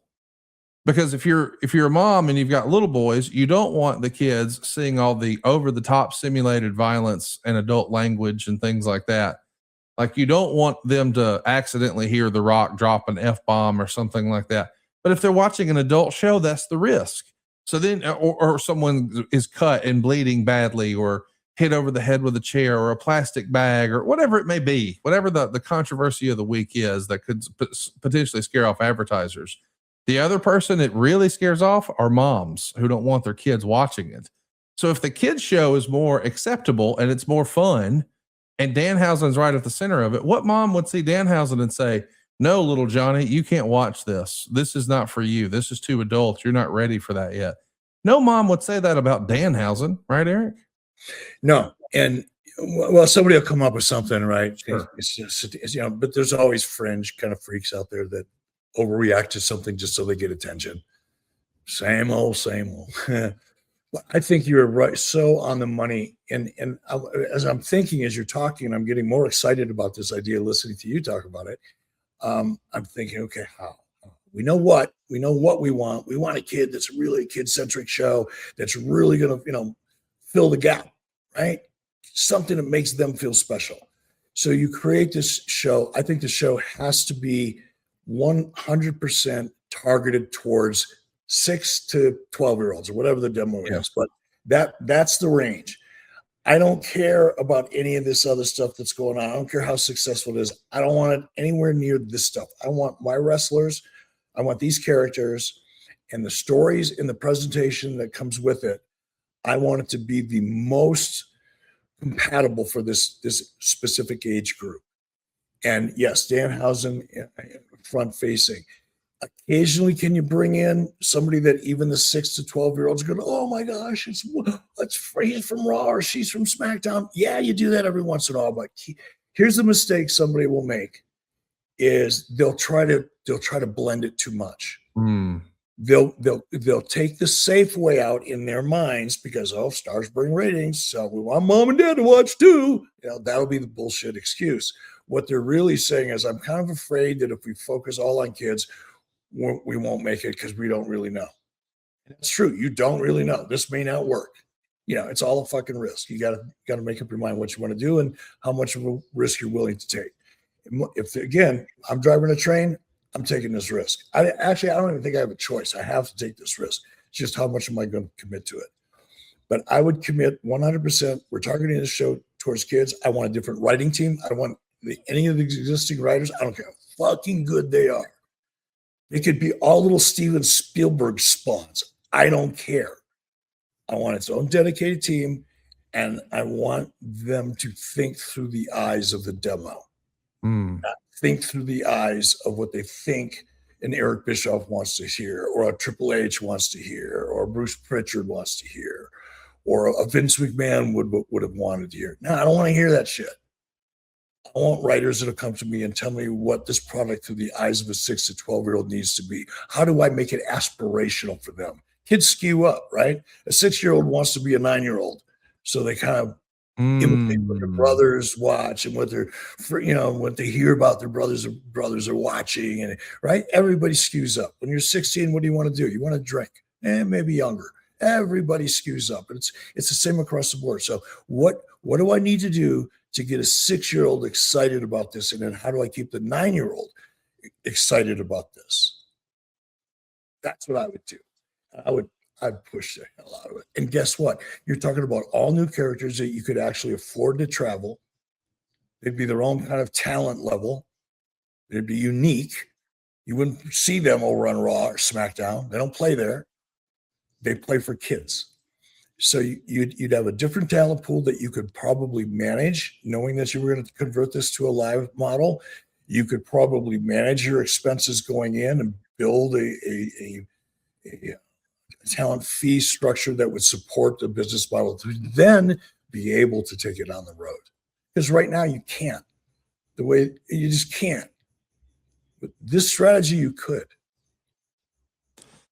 Not only could you do it that way, but this would also give you an opportunity, in my opinion, to really leverage the AAA IP. You know, I mean this very, very respectfully, but there can only be one Hulk Hogan because it has to be played and portrayed by Terry Bollea. But we all know there's been a few Laparcas. And if you're going to make this a children's show and keep it on the road and that sort of thing, and do like a Disney touring on ice thing and leverage the merch forever, I do think the lucha concept of we've got these masked characters and we're going to make these clearly defined characters and we're going to position it for kids and they can do some of the fun acrobatic stuff. It does feel like, hey, that could be a perfect marriage in heaven. I think WWE is uniquely positioned to do it. But I'll be honest, I have not really heard the phrase and I love it. Everyone skews up because you're exactly right. Like a little kid wants to be a big boy. Oh, I want to, you know, we all want to be older when we're kids. That is until we get our age and now we want to skew down. And that's why I'm excited that Mars Men is sponsoring our podcast today, because Mars Men is going to get you feeling like you used to feel way back when. I mean, listen, nobody hates a good dad bod, but it's summertime and a lot of us don't feel like we did back in our 20s.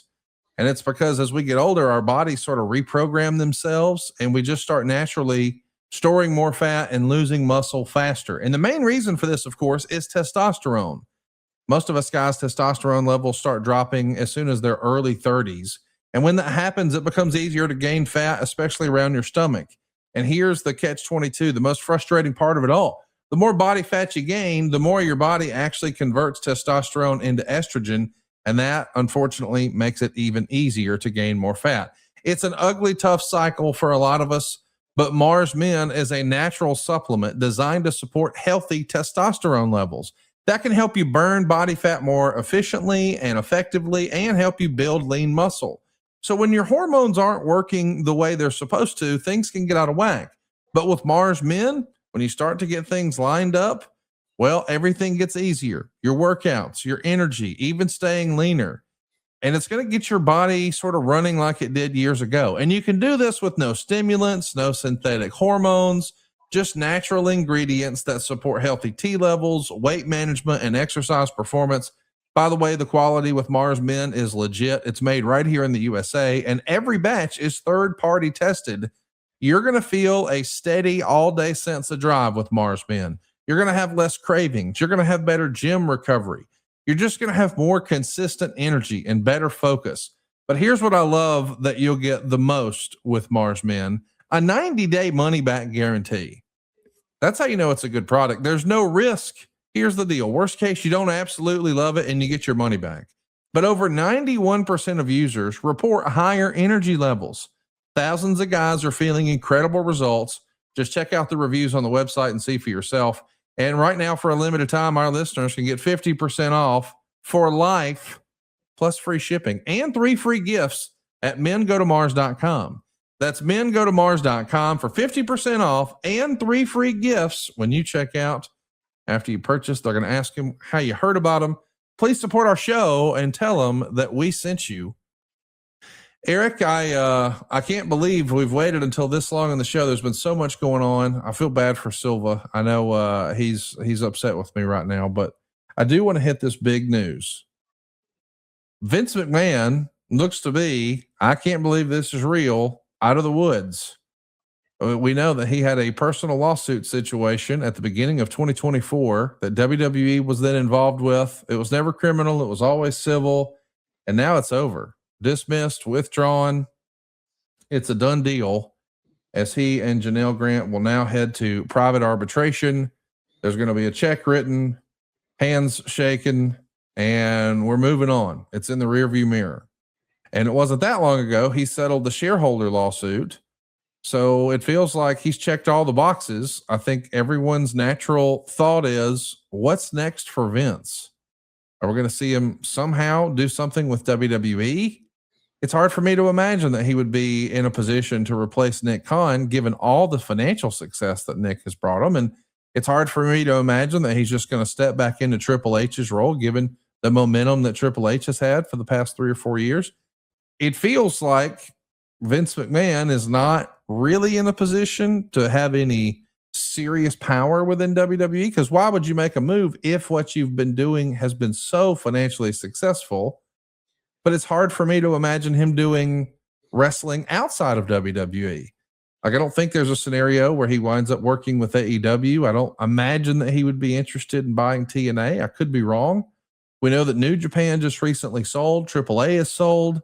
Like, I don't know that there is a place for Vince McMahon, or that he would feel like there's a place where he would want to compete against his baby WWE. So that doesn't seem realistic either. But Vince as a board member, now that announcement feels like that would get a lot of support from Wall Street. Maybe if and when the TKO stock needs a shot in the arm, because it is down a fair amount over the last 12 months. It does feel like maybe you could just have this Vince return as a board member in your back pocket. But as far as real influence at, I think, 81 years old, is he even interested in that?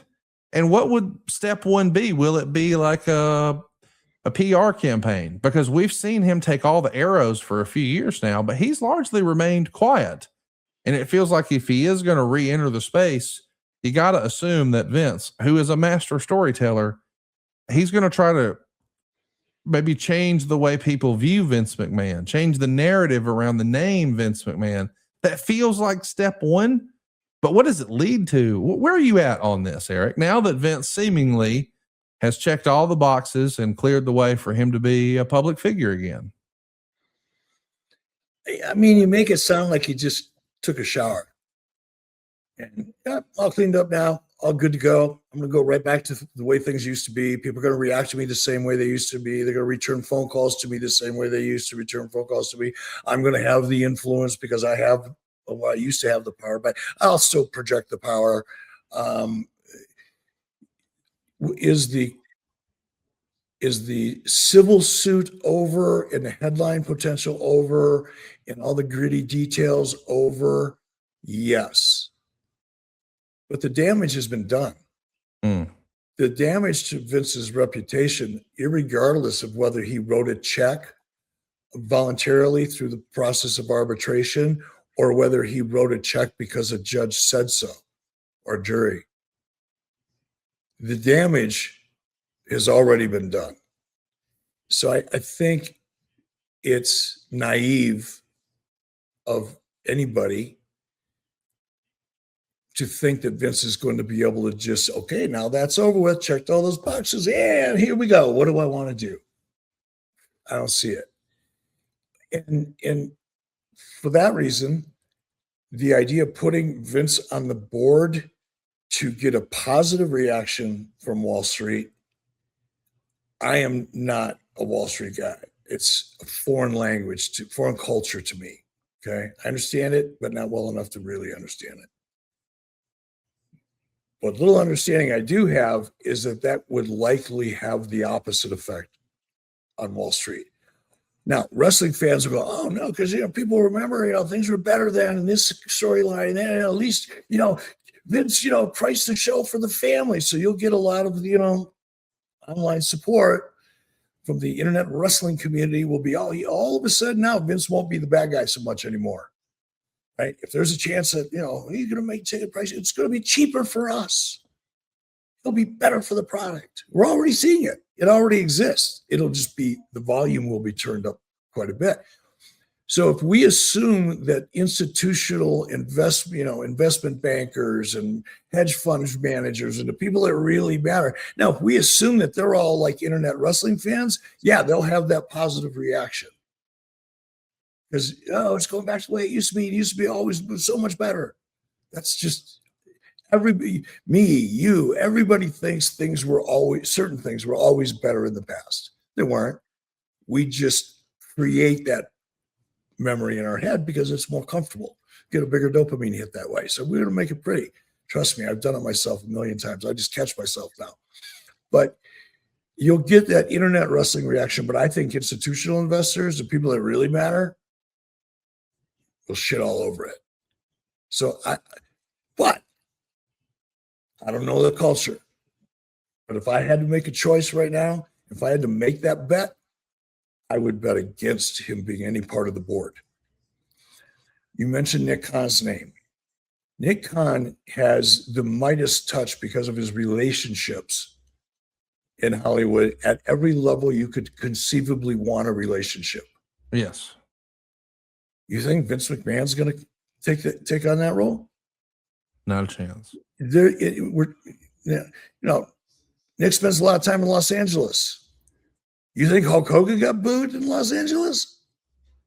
How tough do you think it's going to be for Vince to get a meeting with some of the people that control the real dollars and are going to be affected by the press that will come with him if you do business with him? It's another big threat. Even if, I'm getting ahead of myself here, but let's assume, just for the sake of discussion, so at least people understand how I think, or try to. Vince has checked all the boxes. Boom, he's back. He takes over Nick Khan's role. He's now interfacing with people in Hollywood. We all know what that world is and how they think. So let's not pretend that doesn't exist. Vince got Me Too'd out of that role 20 minutes after the headline broke. And you just can't erase it. And those same people aren't thinking, yeah, but he did go into arbitration and he wrote a check, he paid the price. That's true, by the way, but it won't be enough for them to get over the fear of association. But let's say somebody goes, this deal is too good, I gotta do it. I'll take the risk. What are you really risking? You're risking for yourself, at least, if not your company, the slings and arrows of the people that are just so anti-Vince McMahon because of the damage that has been done. Whether it's true or not true, whether it's 100% true or 95% true or 50% true, doesn't matter. It's not part of the equation. In the minds of the public, he's guilty in a pretty dramatic way across the country, but especially in that zip code, Hollywood. I just don't see that. So what are we left with? Creative, consultant, work with the team. I don't know what the personal dynamics are. I can only imagine it's a minefield that would never work, but just, throwing stuff up against the wall to see what sticks. Is there some kind of relationship creatively? I don't know. I just don't see it. But guess what? I could be embarrassed that I'm even having this conversation with you 6 months from now. So who knows? It's Vince. Kind of weird, He's an enigma. You just don't know for sure with him. Yeah, enigma may be the right way to say it. I'm curious. I feel confident that he's going to put out the Vince McMahon story some way. Like, I know years ago he was working on a movie, a screenplay, and I know that script got around. I had a chance to see it, and I don't think that is maybe going to happen. Maybe it is, but it does feel like, he started this Vince McMahon series with Netflix, and if you'll recall, he didn't finish because all of these legal issues came bubbling to the surface. It feels like he's going to try to reintroduce himself to the audience at large to change the narrative and then make his next play, whatever that may be. I mean, the rumor and innuendo is that he's made investments in California with production houses, and I think allegedly there are offices on the East Coast as well. I don't pretend to know what's next, but I know that there's a lot of wrestling fans who are curious, what is next for Vince, and do you think it involves wrestling? So, I want to ask, do you think that we're going to hear Vince McMahon's story in his own words somehow, some way, where he is completely in control of the edit and he has total control over it? Do you think that is the first step, or is it something else? And then secondarily, do you think he tries TNA or PFL or bare knuckle, or is Vince done with sports entertainment, combat sports? So give me those 1-2s there, Eric. I mean, the TNA thing, I don't see happening for all of the reasons that I talked about earlier with Vince replacing Nick Khan. some of the same reasons, I don't see that.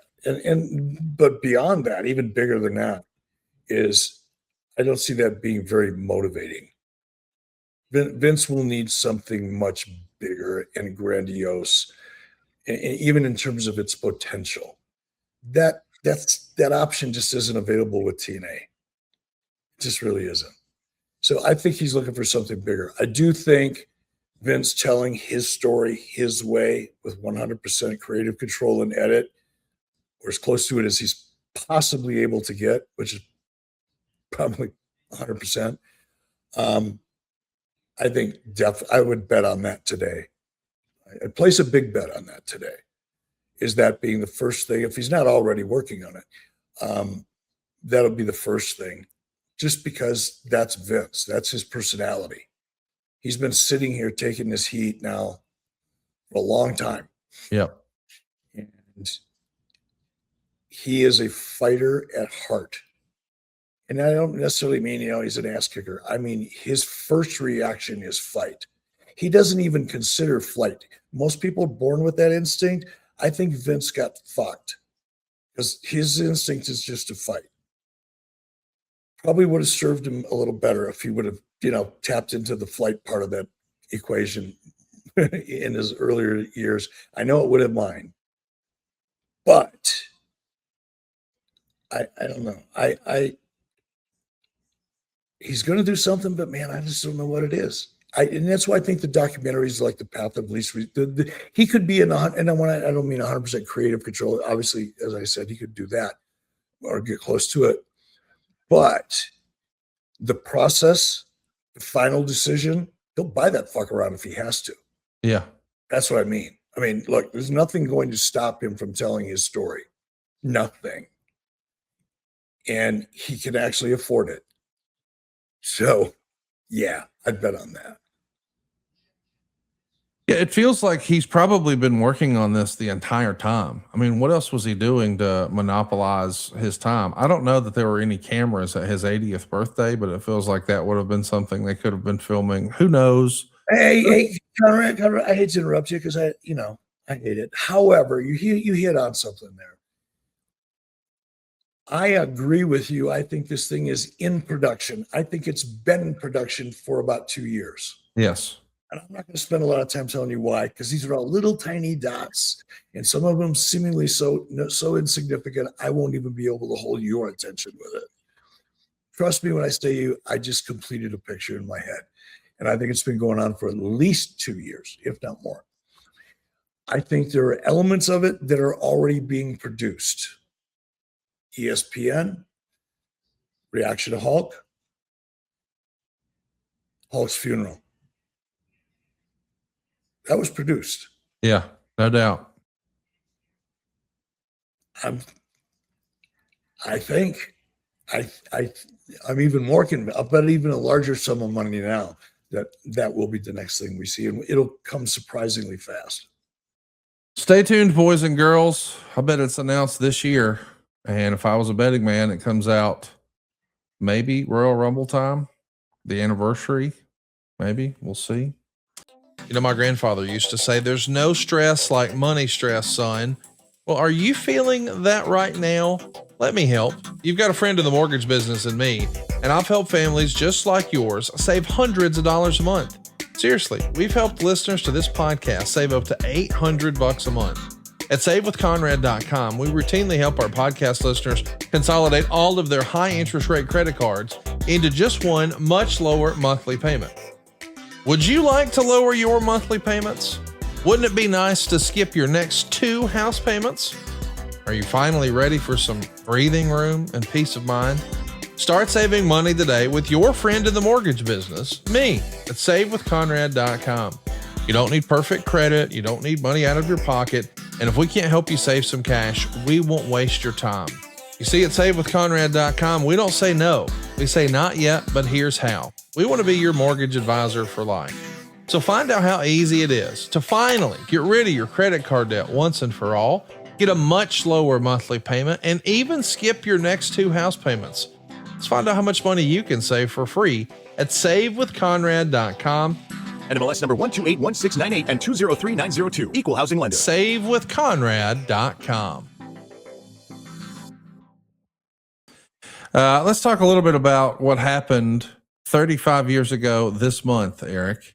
I don't know that me and you've spent a lot of time talking about it, but this is the 35-year anniversary of Hulk Hogan appearing on the Arsenio Hall Show and lying about taking steroids. This was a major rift between him and Vince McMahon.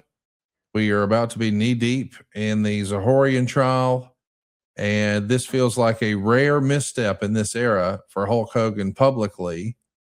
And I know that there's been a lot of discussion about that anniversary, and we know that really and truly the WWF was never the same. I know they had the failed Warrior experiment in 90, but in 91, they do the Gulf War stuff, trying to gain some lost ground after the Warrior debacle or experiment. And that isn't well received. And then on the heels of that, here is the steroid controversy. And they push Hulk Hogan out there as Hulk Hogan, not Terry Bollea, in street clothes, but still wearing a bandana. And he has an option to just own it and get in front of it. He obviously feels like that's going to do irreparable harm to the value of the brand of Hulk Hogan. And he's not forthcoming. And as a result, the relationship fractures, some of the consumer confidence fractures, the media really guts and quarters him. Did you spend any time in all the time you spent with Hogan, did you ever talk to him about the Arsenio Hall appearance and the negative effect he may have perceived it had on his career? Frequently. But when I say frequently, a couple times, maybe over the course of 2 or 3 years, somewhere in there would be 2, 3, 4 conversations that would come up somehow, as seeing something that's happening now and kind of relating back to that moment and the way people are handling it. He knew he messed up. But what year was this? 1985? 1981, not 91, 91. 91. So how old was I in 1990? I'm trying to figure out how old Hulk was. He's a year older than I am. So 35 years from you, Eric. So it's 35 years ago. He's about 36 years old. So I know when people say, she's 36 years old, it should have made better decisions, should have been a better choice, it should have been a better person, shouldn't have gone out there and lied. True. He knew that. He knew that when he did it.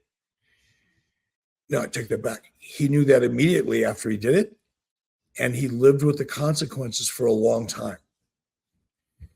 And nobody can defend it. Not even him. He never tried. But the one thing that I would like people to try to remember when you think of it, this is not a really important, data, but it's an interesting thing, like all trivia or history is in one way, shape, or form, related to a sport or an event, right? So I get why we're talking about it and I appreciate it. But in totality, it was an interesting moment and it had critical impact, as you pointed out, but clearly the business moved on and so did Hulk Hogan with no real harm or foul. Not measurable, at least initially. But for one moment, put yourself in those shoes. For one moment, try to imagine what it'd be like to grow up in a lower middle class family, working on the loading docks. You're kind of a big, goofy kid. You don't really, fit in anywhere because physically you're a freak. Your head's the size of 3 of your friends' heads. You're kind of awkward because you're growing into this ridiculous frame. And you kind of half-assed good at sports, but not really. And now you're you're in your teens, you grew up on the beach, you're kind of playing in bars and, trying to stay out of being a dock worker. So you're looking for ways, you stumble into wrestling. I think I'll give that a shot. All that period of time, you're not really developing a lot of judgment. You're just kind of, I lived through that. I know I'm an expert on this subject. You're not really thinking about, what I'm going to do in the future. I haven't really handled any high pressure situations. I've never been in the public eye before. I have no idea how to handle that. I've never had anybody recognize me on the street and approach me and ask me for something. All that shit's never experienced any of that. Now you're Hulk Hogan. Yeah, you're 36 years old, whatever it is, however old he was. And now all of a sudden, within 36 months, you've gone from semi-awkward, kind of cool rock star in your local community. You are playing bass. Chicks do love you. You're big as shit. Yeah, your life's good. But, what you're about to walk into is an entirely different universe, and it's going to happen seemingly in a matter of 12 hours. It's going to hit you fast. And all the money, the attention, the fame, the blah, blah, blah, Sports Illustrated, that's hitting you every day. These overwhelming things are hitting you, and you're not keeping up with it emotionally. Mentally, you're just not keeping up with it. So now all of a sudden you get thrust into this critical position. And the only thing I'll take exception to is when you made a reference to the fact that Hulk Hogan knew it would hurt his brand. Of course he did. He was more concerned about how it was going to affect the WWE brand. And no one's going to believe that. And I really don't give a shit. I know. I had the conversation. It wasn't just him. The relationship between Vince and Hulk was different than most people think. It, in its own weird way, I've often described it as love-hate, but that's too simple. It was more of a somewhere between father-son type relationship and mentor-mentee. In many respects, it was mentor-mentee because they were close enough in age that they like to do the same shit. Ride motorcycles, all the same shit, right? Throw weights around the gym. They were very pure-like, but Vince was also Vince. So there was that relationship that always had a little bit of friction to it because Hulk wasn't able to connect to Vince the way Hulk really needed to connect to Vince, to feel like he was a part of the company. He knew he was a part of it financially, but that wasn't everything to Hulk.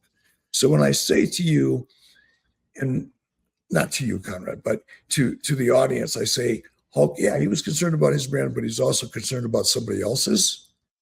Nah, that's bullshit. He's just defending his friend. No, it's actually not bullshit. It's actually true. And if you really understood the relationship between, at least the perspective that I have based on the conversations I've had over the 30 years I was close to Hulk, I think he really, really wished he would have had that father-son kind of connection. August 27th, 1991, there was a roast of Vince McMahon. And I think that was really the first time that the world, even inside the tent of WWE, understood that the Vince-Hogan relationship was fractured. And a lot of people point to this appearance on Arsenio as being what really drove the wedge between them. Vince felt like the right course of action was to get in front of it and just own it and tell the truth and people would forgive you. Hogan had a different perspective.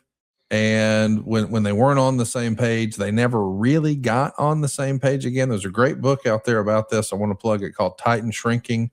We'll be covering that moment and that roast and that birthday celebration at the end of August next month. But I do want to just contextualize how big this moment was, because this same week or the following weekend after the Arsenio appearance, Vince McMahon goes on Superstars. Remember now, this is 91, so there is no Monday Night Raw. Superstars at this point is the A show. This is where we're selling tickets. This is where we're selling merch. This is where we're giving live event updates. We're cutting promos for those events. It all happens on Superstars. And Vince actually appears on camera and basically does almost like a public service announcement. And he announces that the WWF superstars are role models who have a responsibility to promote a drug-free lifestyle. And he announces that the company has already established a drug testing format and situation. They've even got drug education and rehabilitation. That's always been provided by WWE. But now this is the moment where he introduces mandatory anabolic steroid testing. Now he's doing this because he wants to make sure that fans know the WWF logo will represent drug-free sports entertainment that families can be proud of. So he's doing this, A, because he knows there's going to be a federal investigation into Zahorian. And also, two, he needs to calm sponsors down, calm negative headlines down, calm the media down. This is an interesting time in the WWF. And I think there's an argument to be made that without this Arsenio appearance and the steroid controversy that will follow, that ultimately leads to the fractured relationship between Vince and Hulk, I think you could argue, Eric, it creates an opportunity for him to be receptive to coming to work with you in WCW. But without this Arsenio appearance, without them being on different pages, I don't know that it ever happens, Eric. You know what, Conrad? I agree with you, and I've never looked at it from that perspective. But I think you're absolutely right. And I appreciate you laying it out the way you did, because it is, obviously, I knew there was a fraction of the relationship, didn't understand why or when, never really got into that with Hulk. But the way you just laid it out in the timing of everything, yeah, I would bet on that as well. Just as a reminder, what's going to come out of this is not, hey, how can we get the title on Hulk Hogan as quick as we can? It becomes, hey, we're going to have a Royal Rumble and crown a new champion, and we're going to try something new. Let's remember the timeline. This appearance is July of 91. Well, what's happening on the other channel in July of 91? Ric Flair's just walked out on WCW. Now he's coming in and he's bringing the big gold belt with him. So maybe Vince feels like, hey, here's a time, here's an opportunity. Let's try this. So oftentimes people look back at that moment when Flair came over with the big gold belt and they say to themselves, this is the biggest no-brainer in the history of the world. Why didn't you just put Hulk Hogan and Ric Flair together head to head? That should have been the main event. You forget Arsenio, Zahorian, steroids. There's a lot of reasons that maybe you might be hesitant to say, hey, we just need to double down on Hulk Hogan. Now, Hulk Hogan, given the idea that this company and WrestleMania, the brand, was built largely on his back, I'm sure he feels like, what do you mean I can't be the top guy? So even the next WrestleMania, it's not teased as Hulk Hogan, the WWF champion. No, the championship match doesn't even have Hogan involved. It's Flair and Savage. Instead, they position the next WrestleMania, Eric, like, will this be Hulk Hogan's last match? Will this be Hulk Hogan's last WrestleMania? And Hogan, before the WrestleMania, just looks at the camera and goes, I just don't know. But as the story goes, Vince didn't even run that past Hogan when he was going to start pitching it as, is this Hogan's last match? Hogan hears that for the first time when the cameras are rolling. I think that you can go back and you can trace all of the separation in these two fellows politically, professionally, and even on a friendship basis, personally, to this Arsenio appearance 35 years ago this month. I can't wait for us to talk about it as it continues to evolve. But without it, do we even get the NWO, Eric? I don't know. No. And that's what's making me so fascinated with this conversation and this perspective, because I agree with you. And, I love talking about where did the initial, catalyst for something, occur, because that's what I like to be grateful for. And it's often hard to find that out. But I think if we take it face value, we both agree that Arsenio interview, only because Vince had told Terry, fess up, get clean. Terry made a choice. His choice put Vince and WWF at risk. I guarantee you that's where this shit fell apart.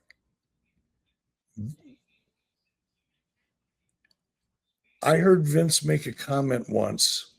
He made it in front of a bunch of people, so I'm not going to feel too bad about sharing it, but in the back of a limo, and he was making a point. Everybody was in a fun mood. It was not set in anger or anything like that. But somebody said something about how, protective, Vince is of the WWE brand, and Vince, shifted into Vince-like character and said, I would eviscerate my own mother if she compromised WWE. And it was said in, I don't want to say humor. I think he was making a point. And it was a very effective way to make it, because it was like when you heard those words coming in, he had that growl, and it was like, ooh, am I watching a movie, or am I in a movie? It was fun. It is fun. It's also fun to trace back the steps and think about what could have been possible. Speaking of possibilities, I think we all recognize that the Invasion storyline, which was 25 years ago this month, Eric, was the Invasion pay-per-view. It is the biggest pay-per-view in WWE history, not named WrestleMania from a buy rate perspective. And then it was all downhill after that. I mean, it felt like the biggest no-brainer storyline in the history of the world because we had always fantasy booked. What if the WWF versus WCW? What could happen if that were real? And we had the opportunity, and it was a fumble in large part because they didn't have the right players. You weren't there. Hogan wasn't there. Flair wasn't there. Goldberg wasn't there. Sting wasn't there. The NWO wasn't there. So it sort of felt like WCW, the B team, respectfully. It just didn't feel like what we had hoped for. But even that Invasion storyline, I think, was built largely on the original Invasion storyline. I'm talking about the 30-year anniversary of the NWO. I don't know if you saw it last weekend, Eric, but Justin Bieber was running around Fanatics Fest wearing an NWO shirt. I just can't believe that's real. But if you take a look in the NWO category, the top selling shirts are the NWO retro shirt. They've even got a 30th anniversary film reel shirt. They've got a 30th anniversary photo shirt. They've got an NWO red logo shirt. They've got an NWO third man shirt. I mean, it's unbelievable, the merch and the legacy that the NWO celebrates. And they're ringing the cash register right now for the 30-year anniversary. And I know Hogan's not here to see it, but boy, how proud would he be right now? He would be proud, and I'm sure Kevin Nash is, and I know Scott Hall would have been, and I certainly am as well. And it's, as much. Look, I'm very happy with my life away from sports entertainment. I could not foresee any scenario that would bring me back into it. Not because I don't love it and appreciate it and respect it for what it's provided to me and my family, but because there's a certain point where you just have to move on and embrace new challenges. So I don't think about sports entertainment in the sense of really what I've even accomplished in the past and fighting for, respect or anything like that or acknowledgement. My ego isn't tied to it at all. Not even a little bit. I recognize certain things that I think are important and I'm proud of. But I know if Hulk was here, it would mean so much to him because he, the character and the value that he could bring to that character. That's who he was. That's what drove him. That's what got him out of bed every morning. And you could sometimes say it was unhealthy, it was too much, he was whatever. You can pick it apart all you want. But he was so committed to that character. And then to make the change and take the leap and go to the dark side, that made his appreciation for the NWO even more significant than it probably did for Kevin or Scott. It was, for them, it was different reasons because they left kind of, underappreciated WWE and they came and just made the statement they wanted to make immediately after showing up. There was no 12-month story arc that got them there. They walked in, took shit over, and made history within 30 days. So the NWO, I'm sure, meant a lot to Scott and does to Kevin for that very reason, and Sean Waltman as well. But for me to know that there's product out there that was the result of an idea, and as we started out talking about in the early part of the show, it was a moment in time where all the other critical moments had lined up in a perfect genetic sequence to allow magic to happen. That I'm not so much proud of it because a lot of it was out of my control, those moments, but I'm so grateful to have been a part of it because it was magic. It was 30 years ago this week that we saw Hall and Nash literally take over Nitro. As a reminder, on Nitro, we saw both of these guys climb in the production truck, and it felt like a legitimate hostile takeover. We'd never seen the inside of a production truck in wrestling before, but it was an 8-man tag match on the screen. It's Dungeon of Doom against Alex Wright, Jim Powers, Joe Gomez, and the Renegade. And there you see Hall and Nash in the production truck, forcing them and the television crew to point the cameras away from the ring and towards them backstage. for a few minutes here, Nitro feels less about wrestling and more about the chaos the outsiders were creating. This is one of those unscripted, anything can happen moments that made Nitro unforgettable and seemingly, I don't know, a disruptor in the wrestling space when compared to the type of storylines we saw in the WWF. I mean, this is when we've got the Goon and Salvatore Sincere on the other channel. And that was 30 years ago this week. Of course, we're getting closer and closer to Hog Wild, which is where Hulk Hogan is going to challenge for the big gold belt, and we know what he does there. We'll be talking about that in the coming weeks. Next week, we're going to talk about the free agents who have been released from WWE, who are now available. There was a mass layoff after WrestleMania. Those folks can now seek other employment. Of course, this weekend is SummerSlam. We'll be talking about that next week. And we're also going to hit on some other headlines, like things that are coming out of WWE Unreal. And we're going to spend a little bit of time talking about a hugely successful weekend that Real American Freestyle had in the rearview mirror. At that point, it will be a couple weeks old, but I have a feeling that you're going to see some of those moments on the big screen because it was like a freaking movie. All that and more next week here on 83 Weeks. Hit the subscribe button, tell a friend, and let them know 83 Weeks is back on Mondays with Eric Bischoff right here at 83weeks.com. Want to grow your business with the power of podcast advertising? Reach loyal, engaged audiences through trusted host endorsements across the Podcast Heat Network. To learn more about advertising opportunities, email Dave@podcastheat.com or visit our website at podcastheat.com.